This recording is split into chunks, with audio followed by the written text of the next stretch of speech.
Alexa, it's Scooby-Doo here. Man, what a great pleasure it is to speak to you and all your fans on the Unmasked History of Scooby-Doo. Welcome to another episode of the Unmasked History of Scooby-Doo, the podcast where we delve into the mystery of Scooby-Doo media, getting clues from people who helped bring our favorite mystery-solving dog to life on various platforms, and maybe eating some Scooby snacks along the way. I'm your host, Alexa Lawler. Scooby-Doo, where are you? And it would have been mine if it hadn't been for those meddling kids. Gang, we've just been handed our next mystery. Blasted meddling kids.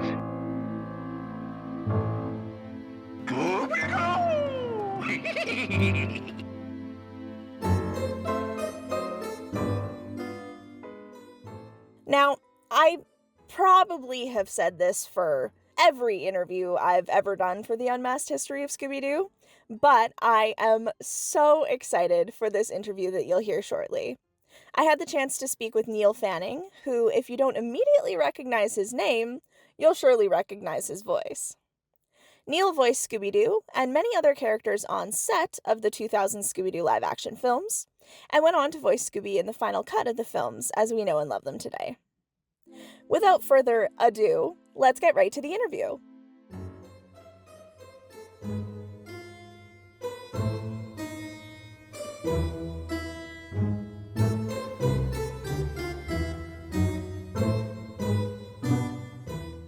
Good morning, Alexa, and all the Scooby-Doo fans that have joined us for this little chat.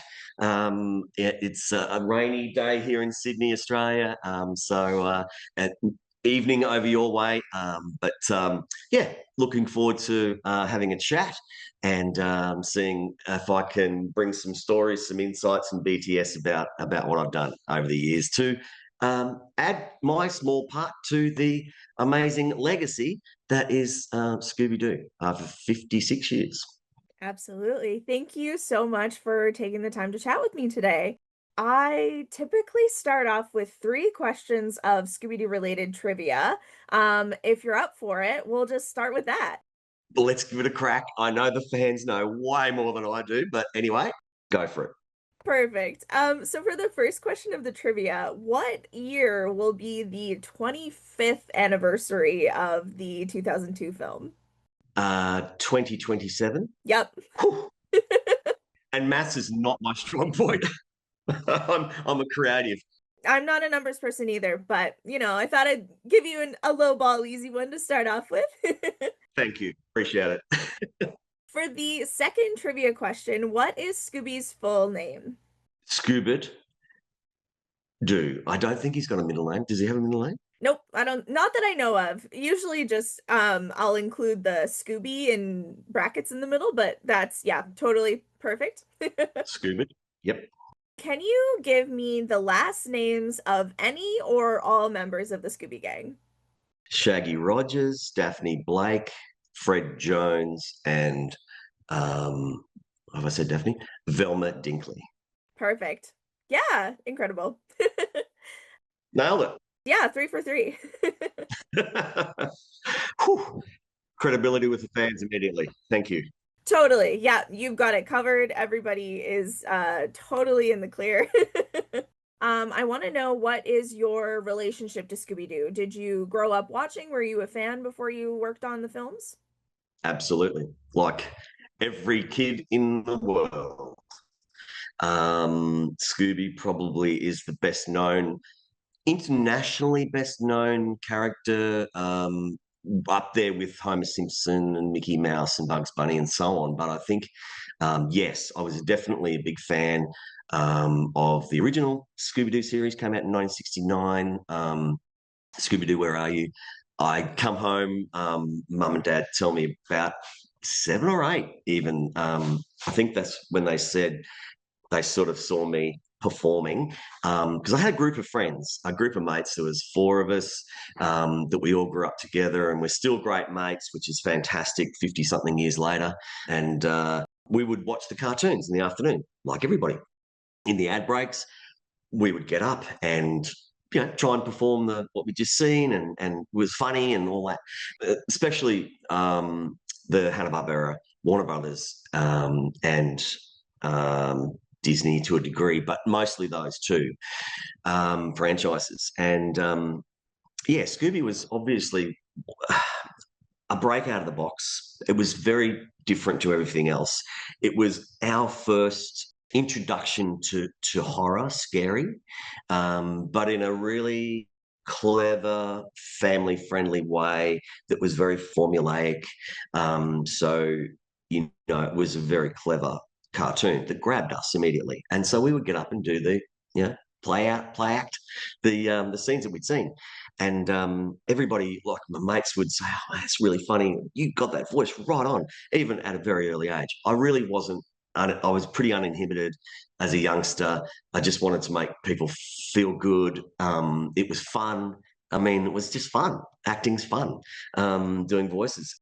But yes, I was definitely a fan, which led me to becoming a performer out of those sorts of experiences, watching all the cartoons as a kid. So you've had your Scooby-Doo voice perfected for many, many years then. Well, it was a different voice, obviously, than when I was a child. And then my voice broke pretty early. And I was able to just get that tone because look, I'm not the cartoon voice. That's Frank Welker, the original Fred voice, of course. And he's taken over Scooby for the last decade or more, which is fine. He's a legend. I mean, I loved all Frank's voices. I've never met the man, but I really hope to sometime because I very much admire his work, and he's been a big influence on me to stretch myself as a performer, and Mel Blanc and people like that. So Don Messick obviously is the voice that I heard initially and based my tone on. And I guess one good thing, attribute of having being a voice artist is to have a good ear. It's important to pitch is critical, and so my voice just happened to have that tone that I was able to get nice and deep, and my voice is quite different to Frank's version and other versions potentially in the cartoons because by nature it is cartoony. I can do the cartoon voice of Scooby, no trouble, but that's not the movie because it's a different medium, obviously, when you're dealing with reality. So I mean, we'll talk about the casting too as well, but they just wanted someone who had that gravelly, more real tone to the voice and was able to take it to places that hadn't been discovered before. We've got time in a movie. We don't have that in the cartoon. Do you have a favorite personal memory related to Scooby-Doo? Is it from childhood? Is it from working on it? Is it after having worked on it? Wow, it's a big question. So many fantastic memories. I think it's really important to, if you're associated with a project, to have passion for it. So we were all fans, all of us on the Scooby-Doo 1 and 2 movies, definitely. We all were, look, to varying degrees, huge followers, and had always loved the cartoon, the movies, all those things that had come. We felt a big responsibility to make sure that our version was going to be loved by the fans, and that's really important to us, and that we were honouring this legacy that had gone on for so long. So I think the fact that I was even involved in playing my small part is what I truly remember as being my favourite moment of the whole thing. Was probably, there's several, but getting the actual voice actor's role on set was up there, and then finding out I had the final voice in the movie was up there. And just the whole experience of it's still, I mean, I've done 55 TV shows and movies in various different roles as a voice actor, stuntman, and safety supervisor, which is what I'm doing right now on a feature film with Tony Collette and Joel Edgerton in Sydney. We've just started shooting this week, and looks like a great show, which I can't talk about right now. But anyway, if you follow me on the socials, Scooby-Doo Neil Fanning, you'll find out all about those things as I can reveal them. So yeah, I think just the whole, when I look back, it was the highlight of my career. Absolutely, definitely. And just it's an honor to be involved. That's how I feel. And was working in the entertainment industry a career path that you had always wanted to go down, or did you kind of fall into it? No, it was something that I desired and worked towards, putting the pieces in place to have some sort of a career or an opportunity in entertainment somehow. And I talked to a lot of people about, they ask me, how do I become a voice artist? How do I get into stunts? How do I do? And look, everyone's path obviously is individual and unique. But as I said, when I was a youngster, I got opportunities in primary school to start performing. We did a grease dance, and so I played Danny Zuko, doing Grease Lightning, and just it was fun. It was fun, and so all those opportunities that you get presented to you, asked to do, I took up, and it's addictive. And look, I'm an actor, so I may be somewhat insecure and like the attention and things like that. There's probably no doubt about that. But the joy is that you entertain in various forms, and that people like what you do, and it's just entertainment. It's show business, And so I talk to people a lot about. Do it in my panels at Comic Cons. Anyone want to be an actor? Heaps of hands go up. Okay. So if you want to be an actor, look, you're probably going to wait some tables, which is nothing wrong with that. It's fine. We've all got to have side hustles, because there's really not enough work to keep everybody employed who wants to be a performer, an actor, a dancer, a magician, whatever. So you're going to have to do other things. So study at school, kids, because you're going to have to probably use some other skills potentially as your career does this.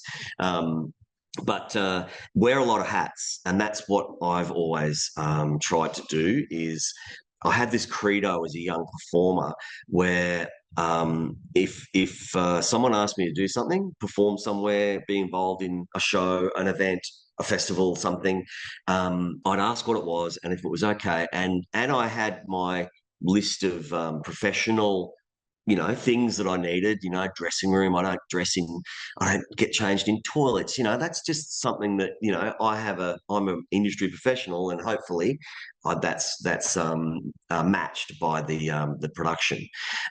Things like that. This is years ago. But I always said yes, as long as it didn't violate my ethical code. So I do about 18 different characters in corporate entertainment, and I'm a professional MC, and I MC awards and things, do shows, stunt shows, singing shows, acting shows at corporate events, in different characters. And so that's where the voice comes in very, very much so.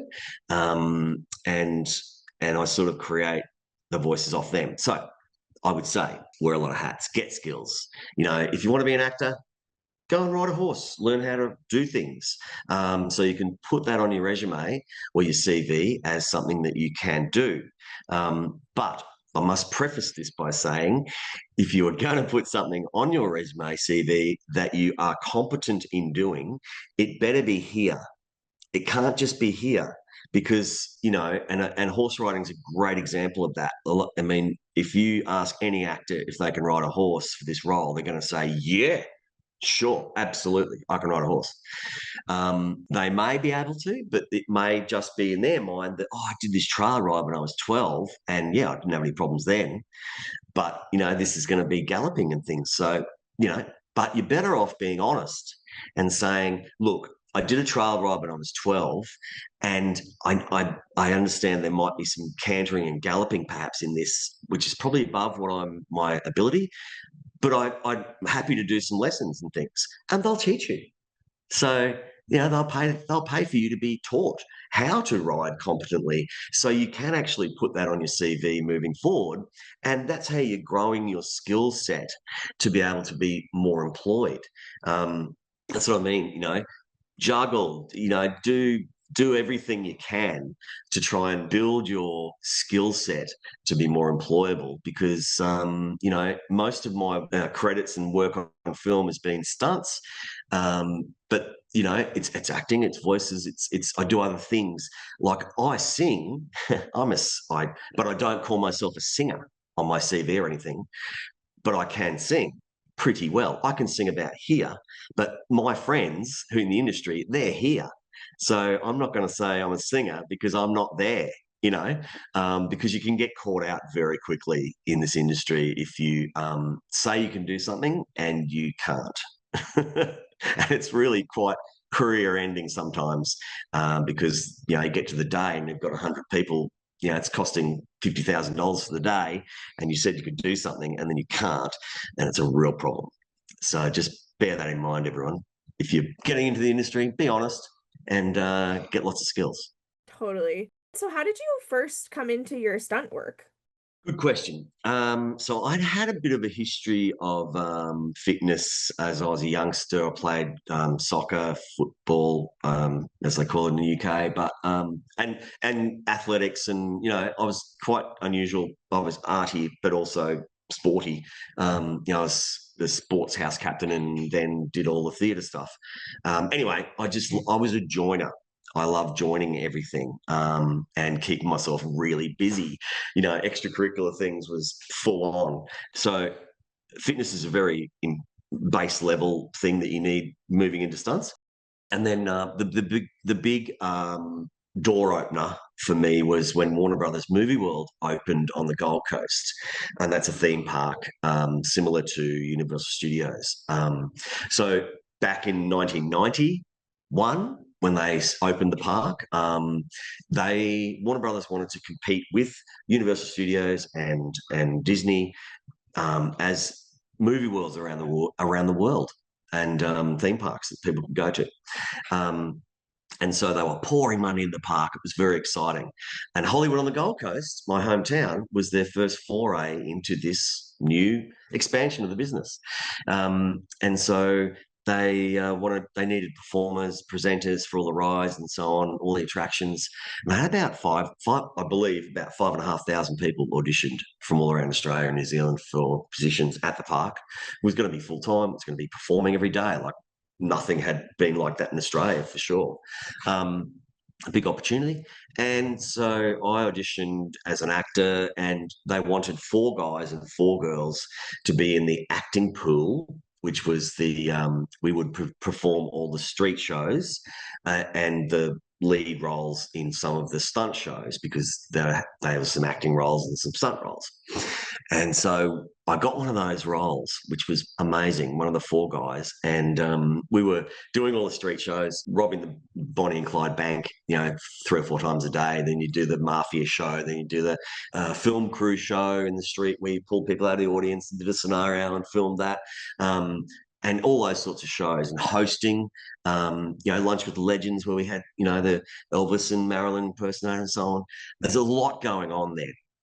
So I was doing multiple shows throughout the day, changing into about 10 different costumes throughout the day. It was so exciting, and it really stretched me, and it was all American accents. So that was very handy to get my American accent right up to a different level, different accents and so on. And then, so I was a pre-opening performer. So I was full-time as one of the acting pool, and we were rehearsing the Police Academy stunt show, and they realised very early that, and they knew that stunt people, they don't want to act. Their thing is action. Their words are actions. So we came in and started to take over the roles of Commandant Lassard and Captain Harris and Proctor and all the key, the lead roles. There was 4 acting roles in the show, and I did Proctor, which was the guy who opened the show and did the disclaimer and explained what was going to happen, and then bang into the show when Captain Harris arrives. And so I did show number one, which was quite incredible. On the 3rd of June, 1991, burst through the doors as a young 24-year-old performer. And welcome everyone to Warner Brothers Movie World's first Police Academy stunt show. And it was supposed to go for 18 months, the show, and be replaced, and it went for 18 years. So it was hugely successful. It was the flagship of the park, #1 attraction for all that time. And I walk across the set, up the stairs, onto the landing where the audience was, and continue on doing my monologue in the beginning. And sitting in front of me, show number one is Clint Eastwood, Goldie Hawn, Mel Gibson, Kurt Russell, Elle Macpherson, all the Australian stars at the time. And I was extremely nervous. My left leg was involuntarily shaking, but no one saw it, hopefully. Anyway, we got through it, massive success. And so, those sorts of opportunities were amazing as a young performer to, control your nervousness, channel that into energy, and go from there. So lots of great experiences. And about 4 months into the show, the stunt coordinator, Vic Wilson, who's a legend in Australia, he stunt coordinated movies like Mad Max Beyond Thunderdome and Gallipoli and so on. Jackie Chan's First Strike, which I worked on with him. And he said, Nilo, you'd be a lot more versatile if you could do the stunt roles as well. There's 8 stunt roles. And so I did an audition, and I had a bit of, go-karting experience from just being a youngster. Was pretty physically fit. I knew the show. That was helpful. And so I started doing the stunt roles in the show after about 3 or 4 months in 1991. And that was a great move because, it gave a lot more flexibility because we'd do all different roles in the show. So you didn't get into something and just get bored with it. And the studios, the Warner Brothers Studios, which is now Village Roadshow, they were just starting to get some momentum and get some credibility in the worldwide. And so we had some pretty big movies coming, and there was, I think, 2 or 3 studios at that point, sound stages, and it was connected to the park. So they were side by side with just a fence that was open. We could go up to the commissary and have lunch in the beginning. So the industry was just getting going at that point. So ground floor entry into all these movies and TV shows that started to come to the studios. So it was a really good move. And that's where the stunts, I started training with the stunt coordinators, a lot of whom had moved from other states in Australia to Queensland, Gold Coast, because there was a lot of excitement about the Gold Coast and Warner Brothers and what they were going to potentially bring on board. The government was, helping with some tax breaks, and so there was a real buzz back in the early 90s, and a lot of shows coming. In Australia, we have a grading procedure and a stunt safety protocol. And anyway, it's very big. Safety is paramount. And so we take it very seriously, and it's all legislated and so on. Safety code as well. So you have to be qualified and okayed to be competent to work as a stuntman on set. I was a stunt person, a stunt coordinator, safety. Whereas in other countries, you could just walk onto another set and go, I'm a stunt coordinator, and away you go. So it's pretty reassuring for all the crew and the cast and everyone you're dealing with that you are qualified and you are an industry professional, you've done training, you know what you're doing, because what we do in stunts is extremely hazardous. Don't do this at home, kids. Takes a lot of training, a lot of time to get qualified in this country anyway, and it should. So that's when I started doing training with other stunt coordinators who took training on Saturday mornings. Fortunately, we were performing upwards of 6 or 7 shows a day in Police Academy Stunt Show, driving, it was a very physical show. We had a car knockdown every day, every show, diving out of the way of vehicles. It was a very physical thing, and we do a torch at the end, so back burn. So yeah, it had all the elements of stunts in it, and we were doing that every day and mixing around into different roles and driving different cars and having So that just performing every day so often, honing your craft every day was a huge advantage when we came to have our opportunities going on set and actually performing in film and television, because we were switched on, extremely fit, and at the top of our game, hopefully. And we were working with in our show and the Western show. So they had two stunt shows, the Police Academy stunt show and the Western show. So the Western show was based on Blazing Saddles, Warner Brothers movie, and Police Academy, obviously. Police Academy, hugely successful. And so it was basically a mirror of Universal Studios, in that they had a cops and robbers show and a Cowboys and Indians show. And they were both really good, like world class. And our show and the Western show actually had, the cream of Australia's stunt talent in it initially, and moving forward, a lot of the top industry professional stunt people, stunt coordinators have come through those shows. So it was a huge honour to work with legends in the industry then, who had worked on the original Mad Max and all these other amazing shows, and learn from them and gain wisdom and things, safety wise, and how it all evolved as well. So yeah, that's pretty much the stunt thread. I still perform now. I've got to say though, Alexa, that I'm being a bit more choosy about what I take, because I still do perform. I'm not a stunt coordinator. I love safety and I love what I do in that field. But I just, I'm nearly 60, so I don't. Falling to the concrete is and doing fight scenes is, you don't bounce. I don't bounce like I used to. So I'm being a bit more choosy, and you specialise in something coming into the industry. You have to be proficient in all 5 areas of stunts. So fights, heights, fire, animals, vehicles. You have to be proficient in all those areas of stunts, and to be graded, and you have to show proficiency. But you will have a specialty because you've done something previous to lead you into stunts.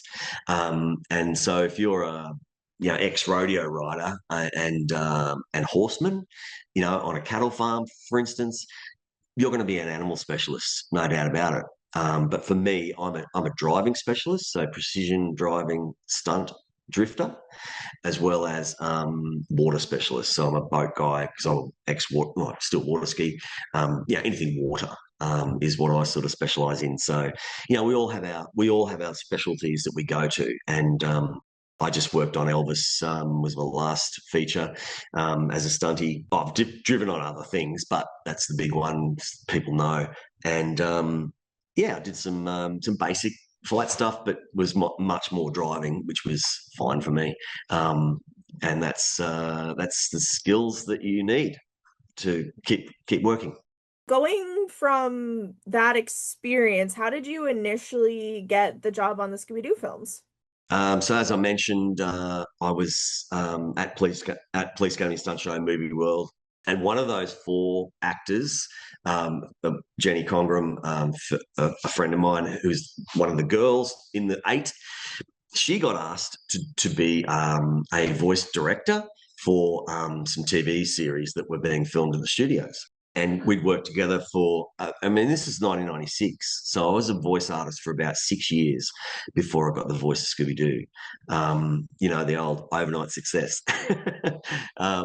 So she asked me, do you want to come along and do some voices? You got a good range of, she knew me really well, had worked together for many years. So I was, yeah, great, love to join the group. So I started working on those TV shows. And fortunately, the recording studio was at Warner Brothers Studios out the front. And in 2001, Scooby-Doo came along and they decided to shoot Scooby-Doo 1 in Australia at the Warner Brothers Studios. Life brings you some door-opening moments, and there's one. If they hadn't chosen to shoot in my hometown where I was, and how I knew that it was all happening and got the opportunity, I wouldn't be talking to you right now. So there's a door opening moment. So I'm in the studio recording for a feature film called Queen of the Damned, and there's about 8 of us, 8 voice performers. We're all sitting around waiting for an opportunity to go into the studio and do our bit throughout the day. And one of my mates, we're all friends, he had a script and he was doing Scooby-Doo. And we were all like, oh, what do you got there, mate? And he said, oh, Scooby's getting up and going and they need a voice actor on set. And I'm auditioning for it. And we went, oh, fantastic. Good on you, man. Anyway, we all started, he was doing his script and just going through it. And we all started doing our voices of Scooby and around the room, around the circle, and just sitting around waiting for our thing. And I was sitting next to him. I was last. And so I did my voice and Rikes, Randy, Ronston, just what I could remember from the cartoons. And they were all like, whoa, that's really good, man. It's really nice. Anyway, later in the day, a friend of mine comes up who was in there as well. He said, mate, you got to go for this because, that's bang on. That's bang on. So I asked the engineer at lunchtime, Matt, to reconfigure the computer. And I said, mate, I just want to put down 30 seconds worth of voice of Scooby and put it into the casting director, Tom McSweeney, who I knew. Maybe too late, I don't know. Have you got a CD left? Have you got a CD available? And he rummaged around in his bag and he said, yep, I've got one blank CD. I could put it on for you. And I paid him $5 cash for it straight away. Thanks, mate. And I went into the studio and we quickly put down 45 seconds worth of voice with all the lines that I could remember, the laugh, the Scooby-Doo, the Rikes and all that. And then a couple of lines that I could remember that were the other voice artist was saying. And because I was already in the studios, after the day, I dropped it over to his desk with a post-it note on it saying, hey, Tom, I know this isn't protocol, but maybe you could have a listen to this. Got down to the last 2 in Australia and New Zealand from that CD. Then we went into the audition process, and the other person who got down with me was my friend who was in the recording studio with me. So it was him and I against each other.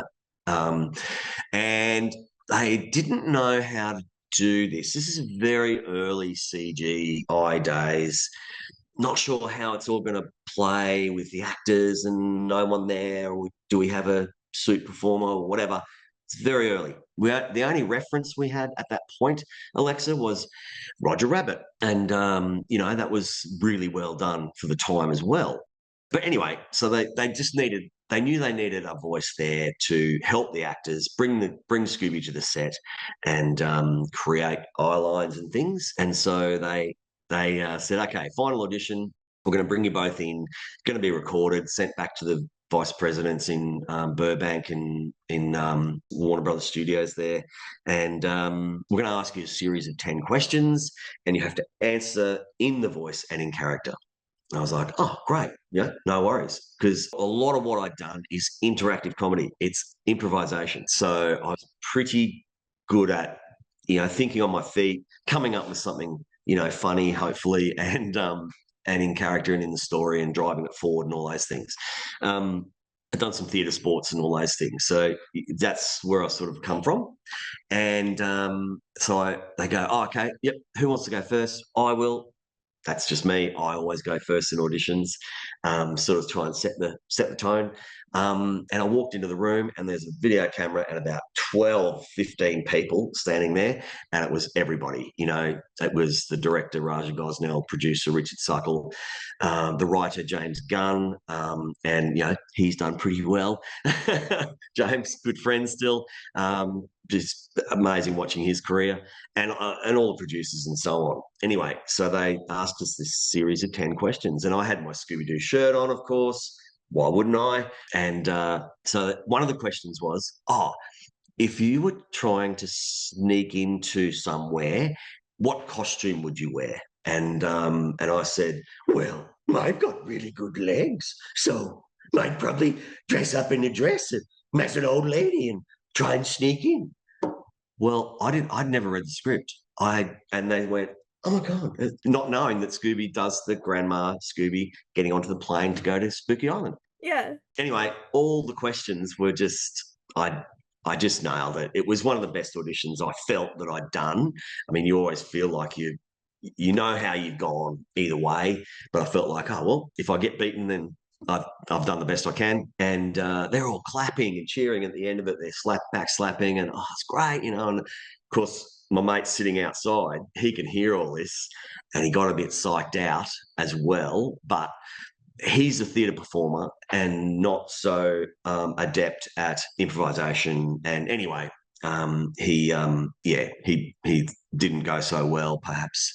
Anyway, they went with me, and then we started shooting with me every day that Scooby was called on the call sheet. That's me, and I'm acting to the actors. So it's an acting role completely. You know, I'm just not being seen. So a camera's here.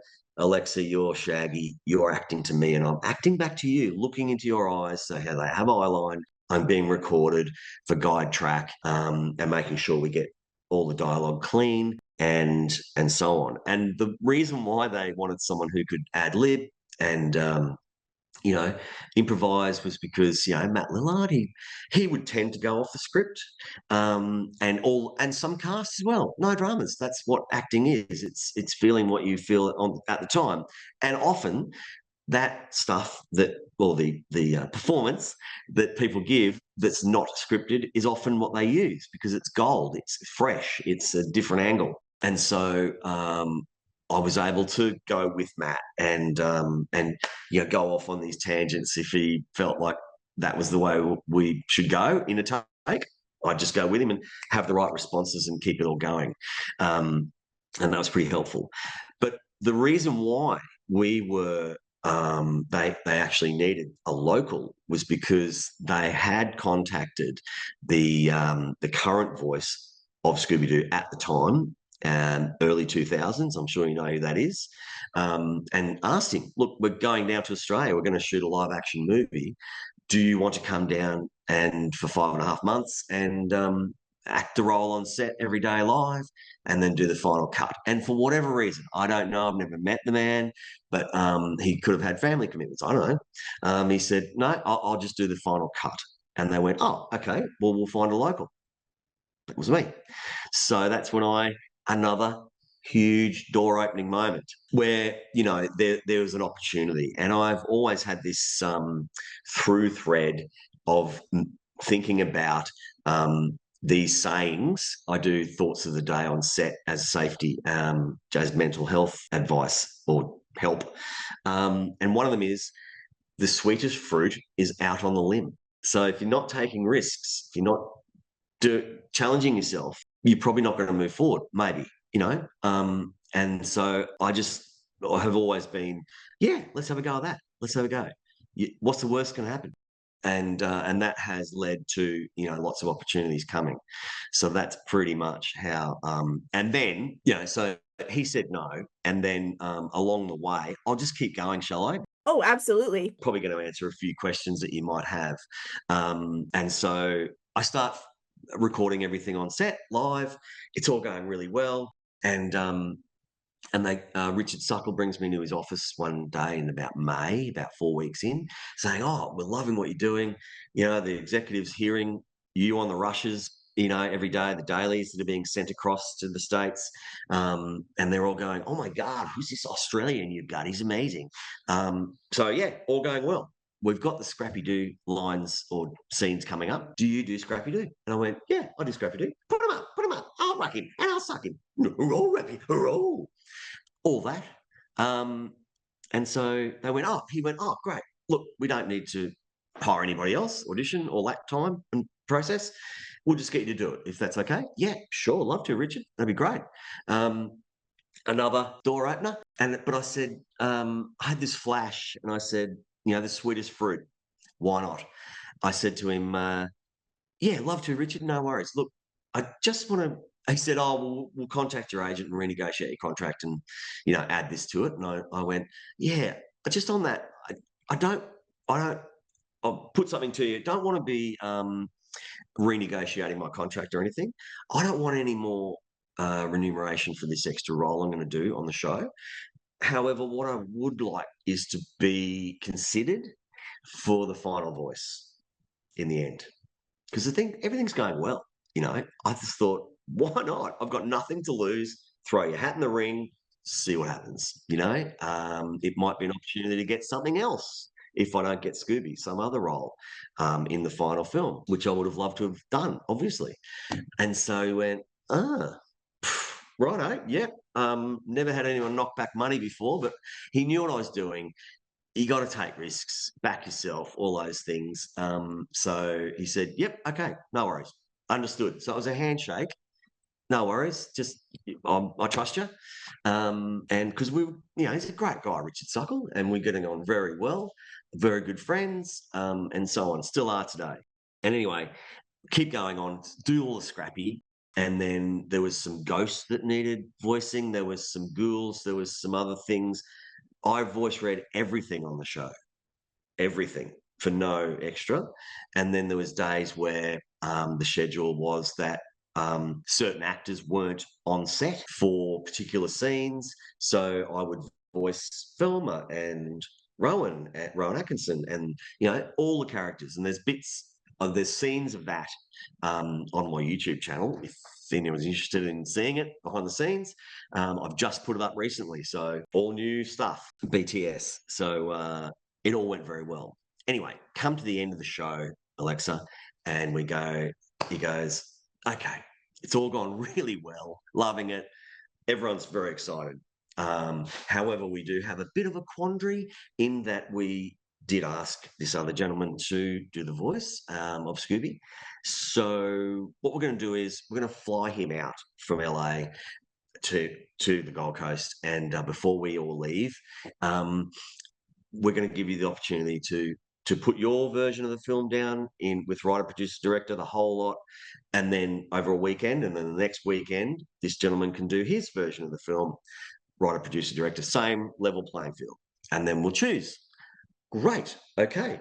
I thought this is good because I've just done this for 5 months, so I'm in the zone, feeling pretty confident. I was putting in lines unscripted that ad libs that I'd come up with, all of which they kept, which was amazing because I've got the script and they're not in there. It was what I came up with on the day. And I'll give you some examples of that later on if you want. I would love that. So, yeah, we did that. And then they wrapped and left Australia for LA or wherever they were in the world. And they said, we'll call you. And I remember I was waiting for months and months, felt like a year. And I was camping with my children on a little island off the Gold Coast. And my Nokia 3110 rang. And it was Belinda, my agent. Oh, hi, Belinda, any news? And this is just before Christmas. And she went, guess what? They've gone with you. Life changer. Really. I mean, that was amazing. So, look, it was fate to a degree. You have to be lucky in this industry, definitely, about placement of yourself and what you've done, and themes, and all these things need to come into, synergy. But then you do need to back that up with a bit of talent and work hard. And I gave it 150% every take and every moment that I was there. Pretty high energy, so that matched Matt's who he is as well. And we became extremely good friends and still are.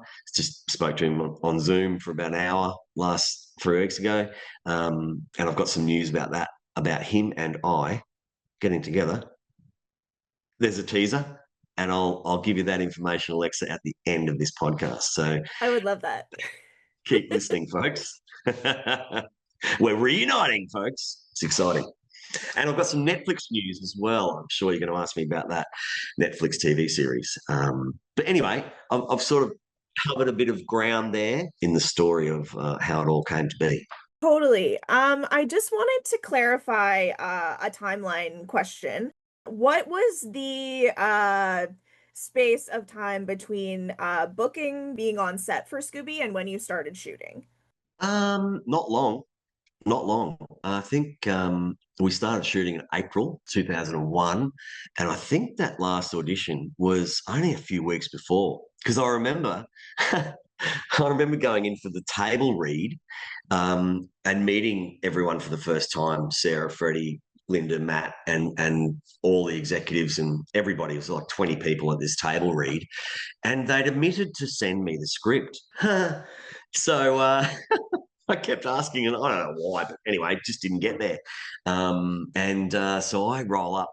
It was at the Warner Studios, and I rolled up like half an hour early to like, I've got to get this script and read it and see what the heck I'm going to be doing. And they'd had all their scripts for months, of course. And I walked in, and there was no one there. Big table of snacks and so on for the day, and this other older gentleman, not older than me, but not old, walks in and starts to just get a plate of things. And I said, "Oh, g'day, mate. How you going? I'm Neil. I'm the voice of Scooby. And what's your role?" And he goes, "Oh, I'm Raja. I'm the director." And I was like, "Oh, okay, great." I don't have a script, mate. And any chance I could get one of those? Anyway, so we sat down, and I had about 5 minutes before to flick through the script and just quickly highlight what I had to do. But we were just going from scene to scene. Okay, let's go to scene 32, and I'm just speed reading it to see if I had any dialogue or any interactions. So it wasn't long. I think it was a couple of weeks, not long at all. There's been some talk that like historically there was a lot of changes to the script between like the initial like reading of it and then like shooting. Did you encounter any of that at all, or not really, with just, getting that kind of last minute script? No, look, there are always changes to scripts. I've posted my scripts from I've got both of them still from both movies. And I've taken photos of the front and then from the side, because every time they make a change, it's a different page color. So your script turns into a rainbow of different colors along the way. And there's changes and updates all the time. And so, there are. But like I said, in the shooting of it, it was so early that I'll just go through the process of how it actually is shot on set, and there's a bit of this on my BTS as well. Initially, like I say, lots of options. Initially they were looking very early on at a Jim Henson puppet to be there. It didn't eventuate, but look, there's Rhythm and Hughes, who was the animation studio involved from the LA, and the animation director Leon Jewson became probably my best mate with Matt on the show. He was the vision of Scooby, and I was the voice. So together we were Scooby, and so we just hit it off. And he's still a great mate of mine, and I've done other shows for him since as a voice artist. Anyway, so. They initially a tiny person, Chris Crookshanks, a friend of mine from the Gold Coast, another corporate performer and a great guy. They had him in a dog suit with a back trailing thing. So when Scooby was walking on his four paws, it had the same height thing, to see if that would work in rehearsals, just to make sure everyone knew where Scooby was and where he was going to go. And then I was voicing next to a camera and so on. But it was initially in the rehearsals for things like that, like really early in the shoot, it was a bit clunky and it didn't quite work. Only because there was a lot going on for the actors to sort of see, oh, right, okay, where are we going here? So they shelved that idea, but they actually gave Chris a role in the movie, which was great, because he's a sweet guy and a good performer, and he's got a role in Elvis too, as well. So he's a good actor, and so they gave him the role of tiny henchman, and you'll see him in Scooby 1, I think, flicking some things and coming in and doing stuff. So he was stoked with that. But essentially, it was nothing there. And that's why I was there, Alexa, because it's very difficult to act to nothing. They do it, and they do it extremely well. This is why they are very good actors, because it's very difficult to act to nothing that is something there, me. So a camera's here, you're Shaggy, you're acting to me. And without me there, it's an X on the wall and an assistant director going, Rikes, Raggy, or Ronster. It's just not going to bring the performance that they hoped to get from everybody. And that was what I was there to do, make sure that we captured the essence of all the characters, and it was going to be much, much easier if they were actually talking back to Scooby. And so, yeah, I was hidden in places around the set so that they could hear me, but I was also in their eye line so I could see them and they could see me. I'm quite an animated person, actor, so I have big eyebrows, and so they actually filmed me in the studio when I went and recorded several times back in Burbank at the Warner Brothers Studios in the Eastwood Studio. Whoa, what an honor! And they recorded everything that I did numerous times to build Scooby to my face. So it was Rikes, I've got my expression is matching the voice, and so it's not just a voice acting role; it's actually taking me as well physically. But the benefit that I had for this whole experience is that I was able to be on set with the actors, because a lot of times you're doing a cartoon or another show as a voice artist, commercials, you're in there on your own. And a lot of times you don't even meet the other cast members, perhaps. You do a whole movie and you haven't even been in the same room together. But for this, it was quite unique in that it was live action, and the benefit was that I was able to help the actors to bring their best performances and add my own opinion to enhance the scene as well as an alternative to make it better. It's like when Tom Hanks says, three things as an actor: turn up, know your lines, turn up on time, come with an idea. So come with your own ideas about what the alternatives could be to this scenario, because they'll just let's do something different here, and then bang, you're on the spot. So I thought about what each scene was going to encompass, and what would Scooby do here in this Scooby-Doo? What would Scooby do here in this scenario, in a different way? And that's what acting is. So voice artists it's not just the voice, it's what you bring as an actor to the process as well. So really, I don't know how you could be a voice artist without being an actor, because you do need to have that huge creativity part of you to enhance what's happening, value add to the show. And that's why I got asked back to do Scooby-Doo 2. And Matt has said in recent interviews that he's only pulled a Hollywood move a couple of times in his career.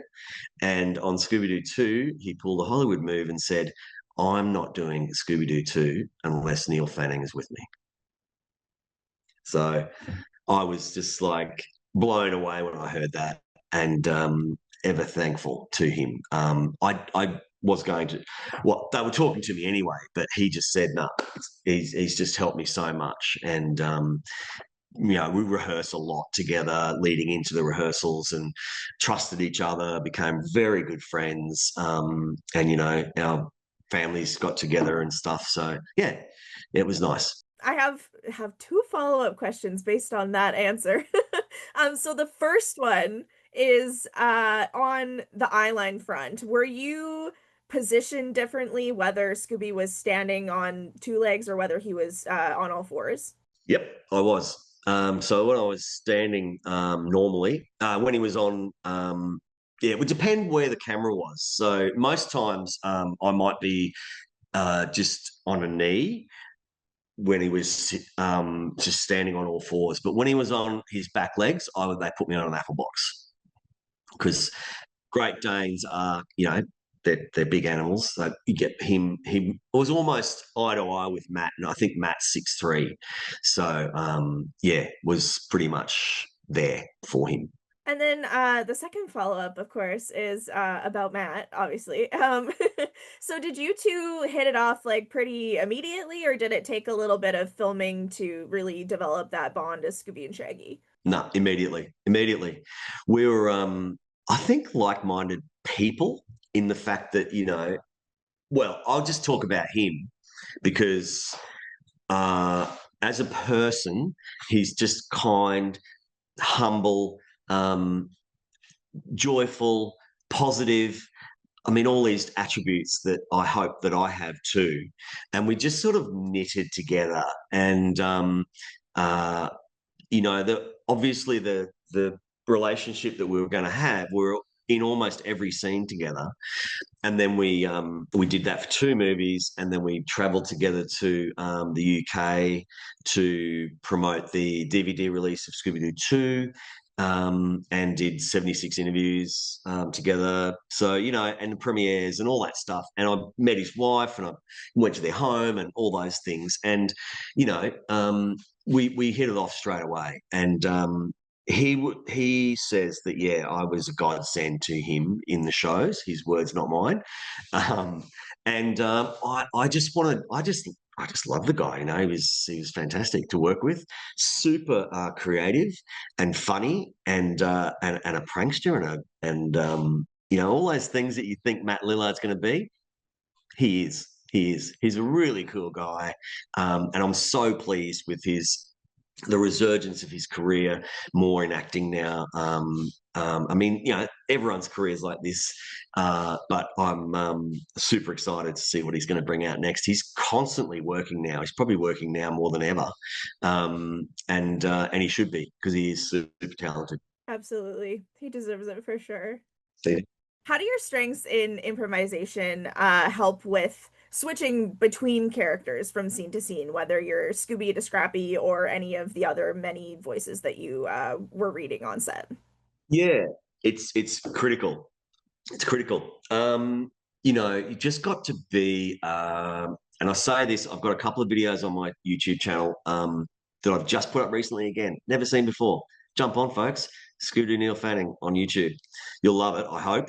So I've got a Scooby and Scrappy interaction that I do, that the behind-the-scenes crew wanted to film. I'm standing in front of the Mystery Machine, and I've got the Scooby-Doo head and the Scrappy-Doo doll,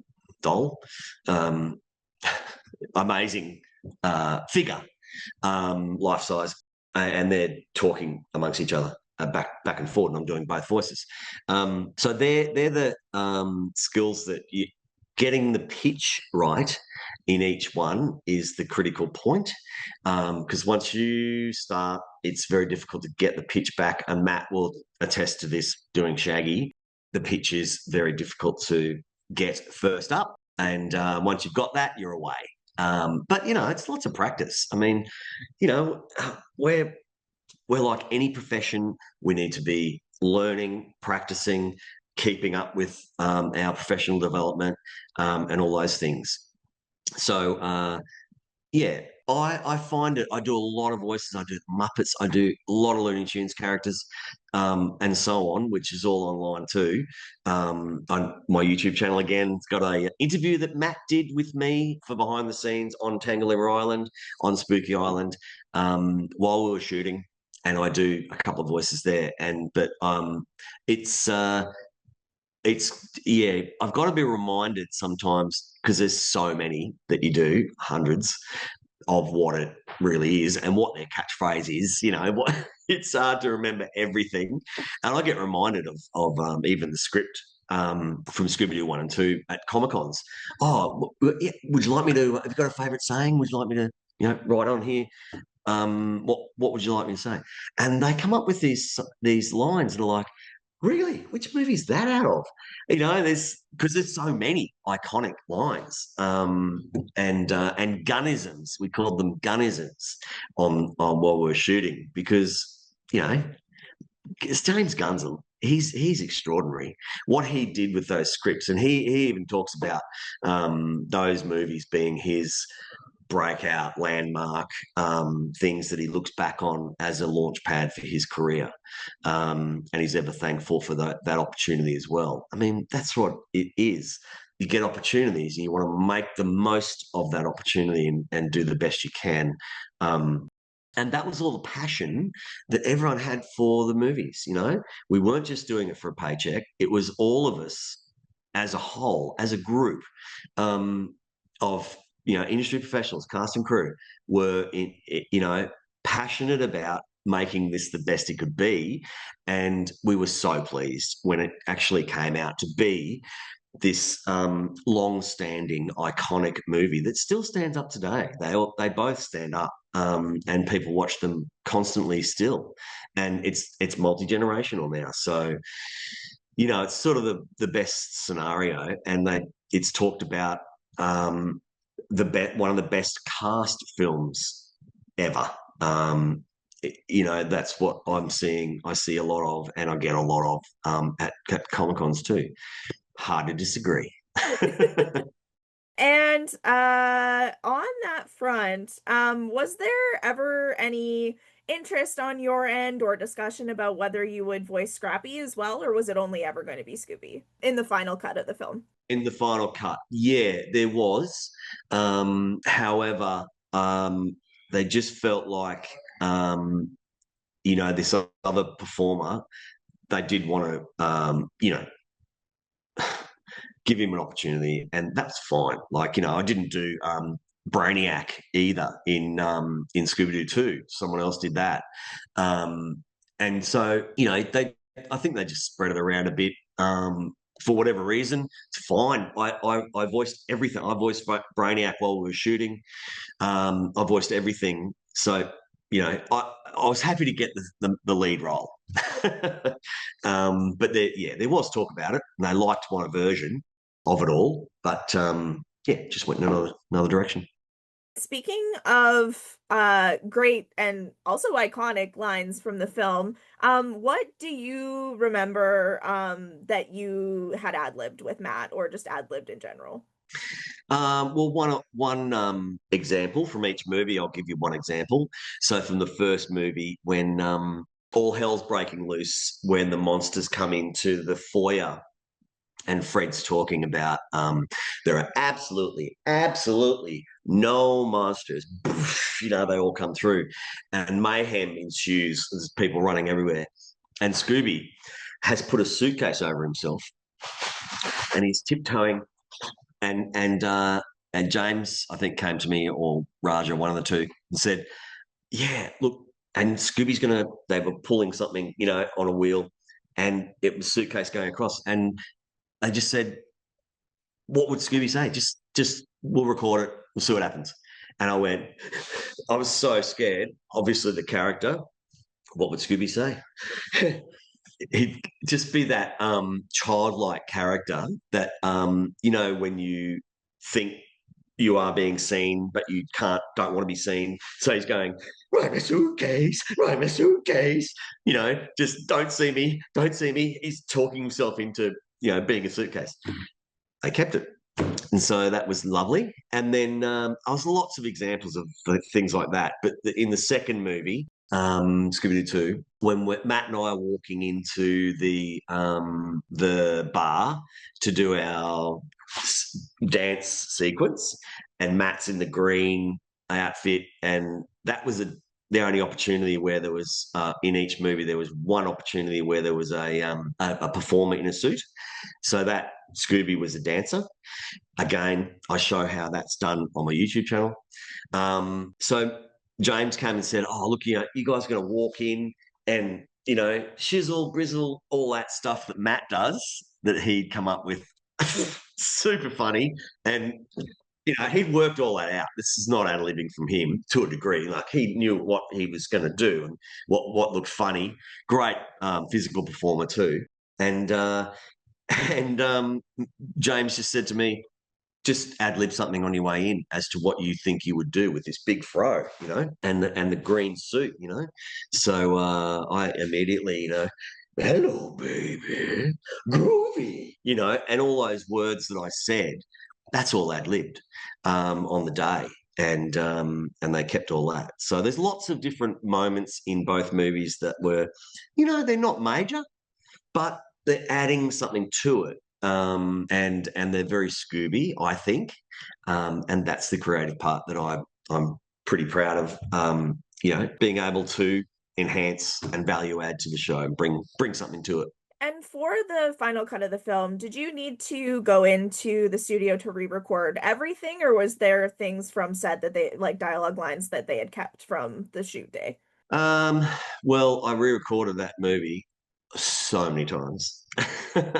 Yeah, no, I did a couple of recordings in the States of the whole movie at the Eastwood Studios, as I said. And you're always in there with the writer, producer, director. Writer, not so much because they were pretty set on what they wanted, but it was more about performance now. Um, and then also recording from Australia.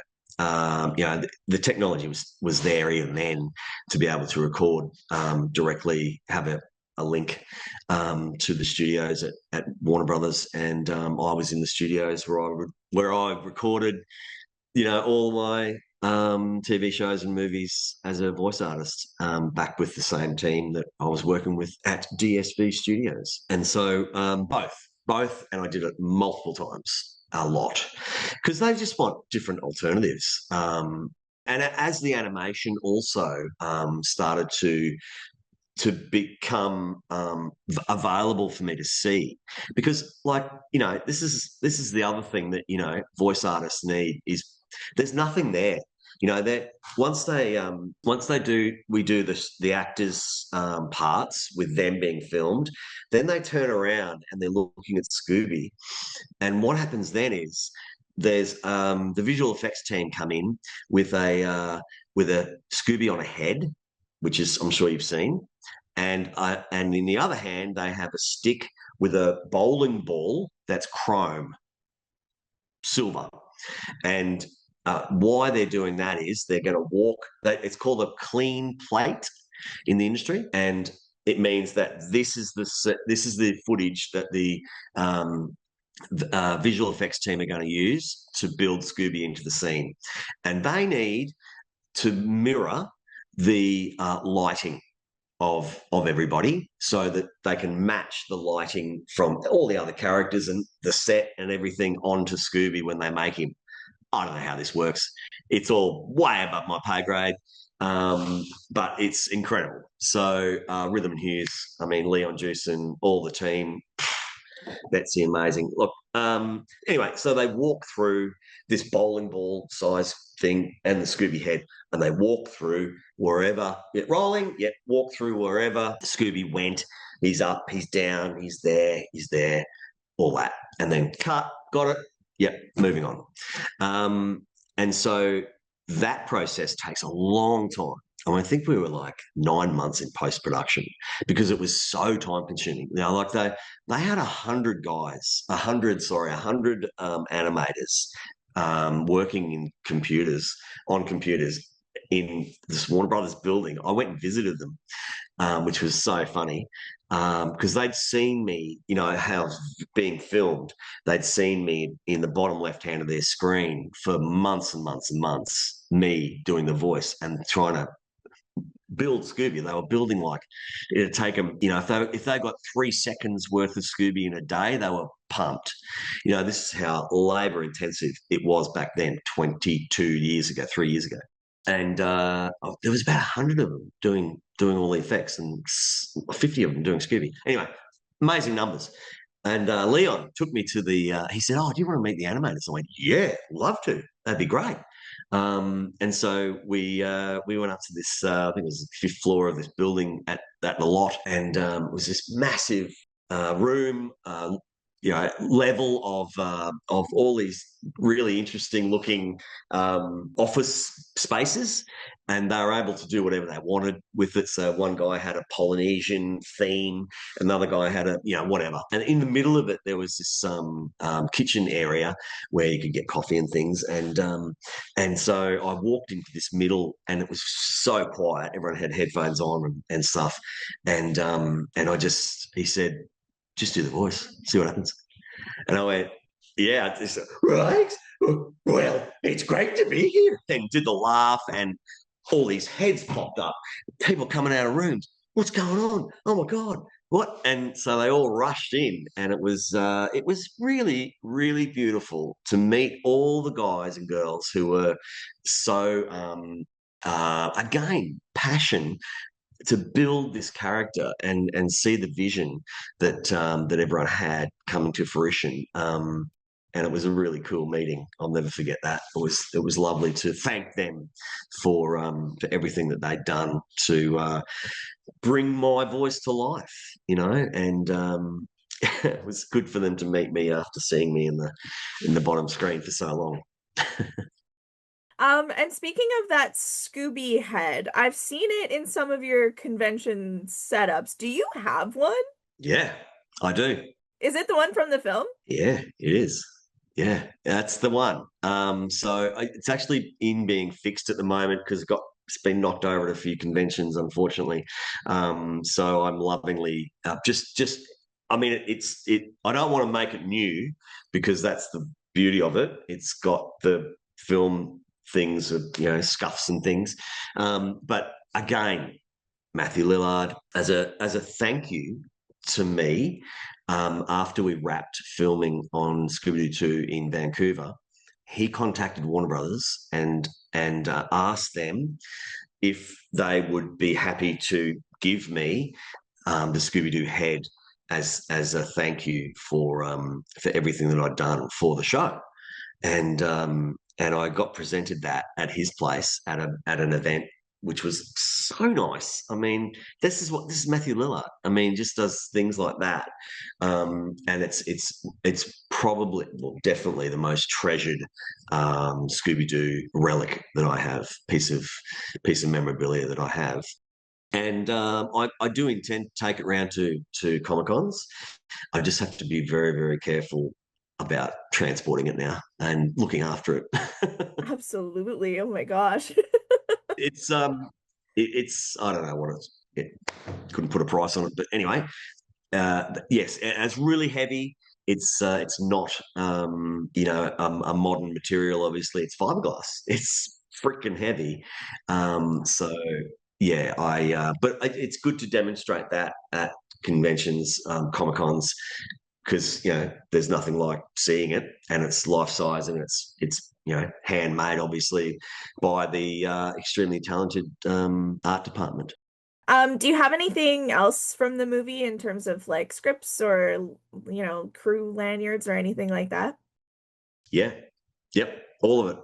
I'm sentimental, Alexa, and I've got all the lanyards from premieres, invitations to the premieres, both scripts, originals, my crew cast gifts, Scooby-Doo goblet from Scooby One, and Raja gave us all these leather bags from Scooby Two, and just some really lovely thank yous from everybody.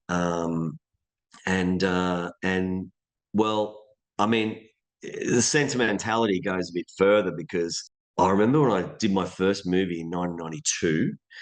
It was I was a young stunty on a movie in Australia on the Gold Coast, my hometown, called Escape from Absalom with Ray Liotta, and I've been training, and I finally got my opportunity to go on set. My first day, stunt coordinator said, "Yep, okay, let's get you on. Let's get you starting to, do these skills on camera." And I was a SAP. It's called stunt action personnel. It's like an apprentice. They've got to have a logbook. It's very controlled, and it should be. Anyway, first day on set, and I'm playing this village, a group of villagers, and so I'm caked up in mud by wardrobe with a G-string on, and running through the forest and doing stuff. Anyway, never been so cold in my life in winter in the Gold Coast. Anyway, so excited. It was really cool.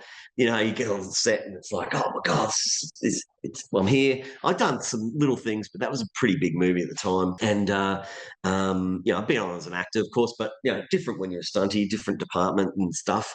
Anyway, I got the call sheet. And the call sheet is like the Bible on set, and it tells you everything you need to know about what you're doing today and tomorrow, and who's who in the zoo, and times, and what we're shooting, and everything is on that call sheet. And my name was on it. I was in the stunt department list, and I thought, oh, this is so cool. I'm I'm sentimental, and I went, I'm going to keep this. This is the first day of hopefully more of these. So I put it in a folder at home. Anyway, got asked back for the next day, and the next day, and the next day. And I did about a month on that show. Went up to Cairns, North Queensland, shot all over the place. Anyway, played different roles, different characters. It was fantastic. And I kept every call sheet from that show. And then, I worked on Street Fighter, the original, which they're doing a remake of right here in Sydney at the moment. And so with Jean-Claude Van Damme, so, I got that call sheet. And then I worked on this and that and this. And I've kept every call sheet of my career.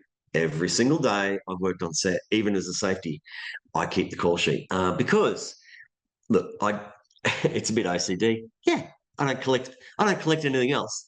But that's sort of like a history of my career and my life, really. And it's a great thing to look back on. And where did I work? Who was the DOP on this show? And who was the first assistant director on that show I was working with? I think he's doing the next one I've got.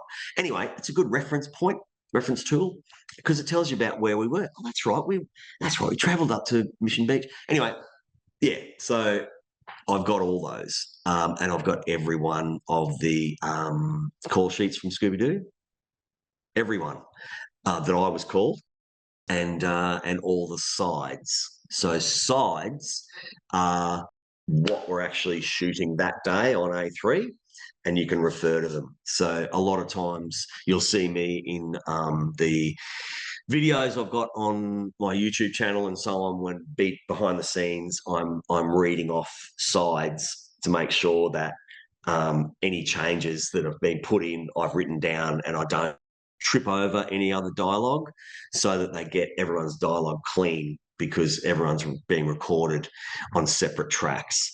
And it's critical that we don't go over each other's lines unless directed to do so.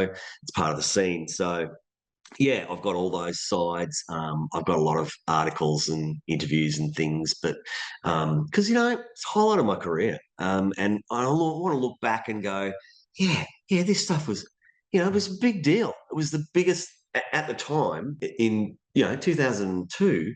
This was the biggest voice role in the world at the time. This is pre a lot of animation that you know about now, especially live action. So I love I don't look back on it often, but it's there, and got a bit of a display thing at home, with the head next to it on a stand and stuff, when it comes back from being fixed. And yeah, I love, and I get a lot of gifts now too, Alexa. When I go to Comic Cons, people might be artists. They draw stuff for me, their art for me, and give me gifts, and it's extremely humbling and beautiful, and I appreciate every one of them, and I've got them with respect. In a big folder at home, dated, and where I got them from, and I try and take a photo of that piece of artwork, and put it on my socials, because it's lovely, and they put so much time and effort into it to thank me, just to make me feel good. And wow, what a gift! Which I did just recently when I've just done 2 Comic Cons in the UK. At Manchester and Birmingham, and I've got some artwork there that I put up on my socials just recently, to thank people, and it's nice. That's really sweet. Speaking of the call sheets, as Scooby and doing so many voices on set, were you on set more days than you were off set? Like, what's the kind of average there? Oh yeah, I think Scooby-Doo 1 was 100 and something days, was 5.5 months, and I was probably on for 97%, 95% of the days, in some respect.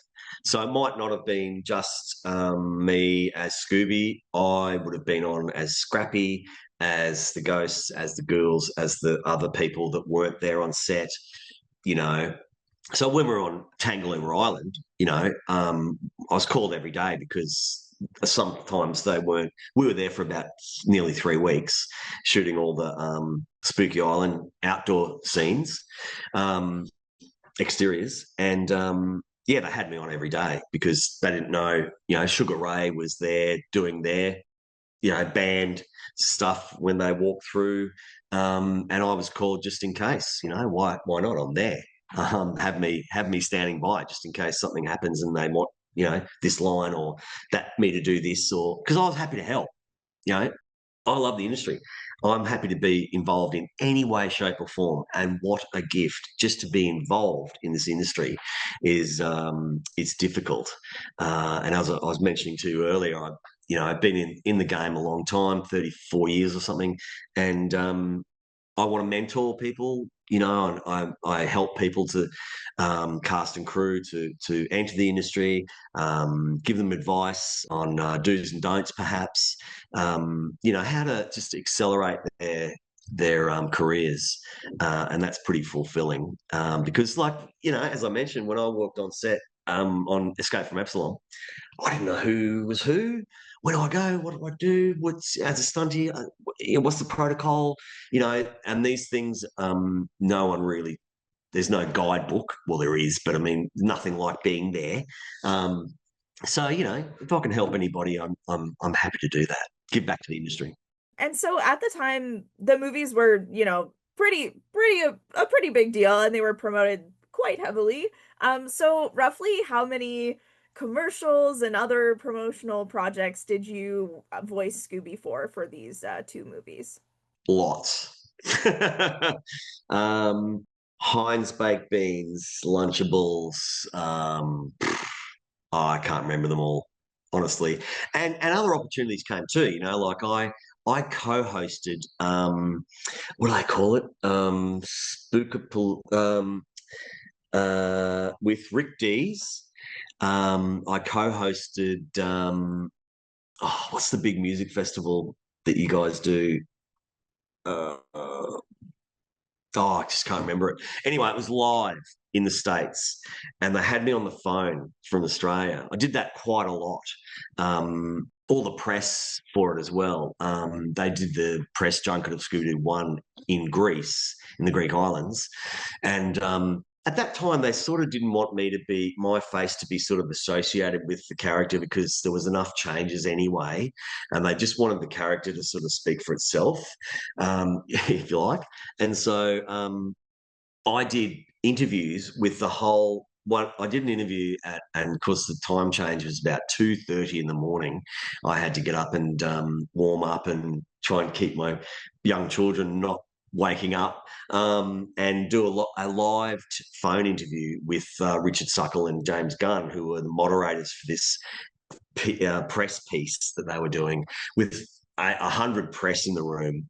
And then they got Scooby on the phone because Scooby is working on another movie. It's a Matrix sequel.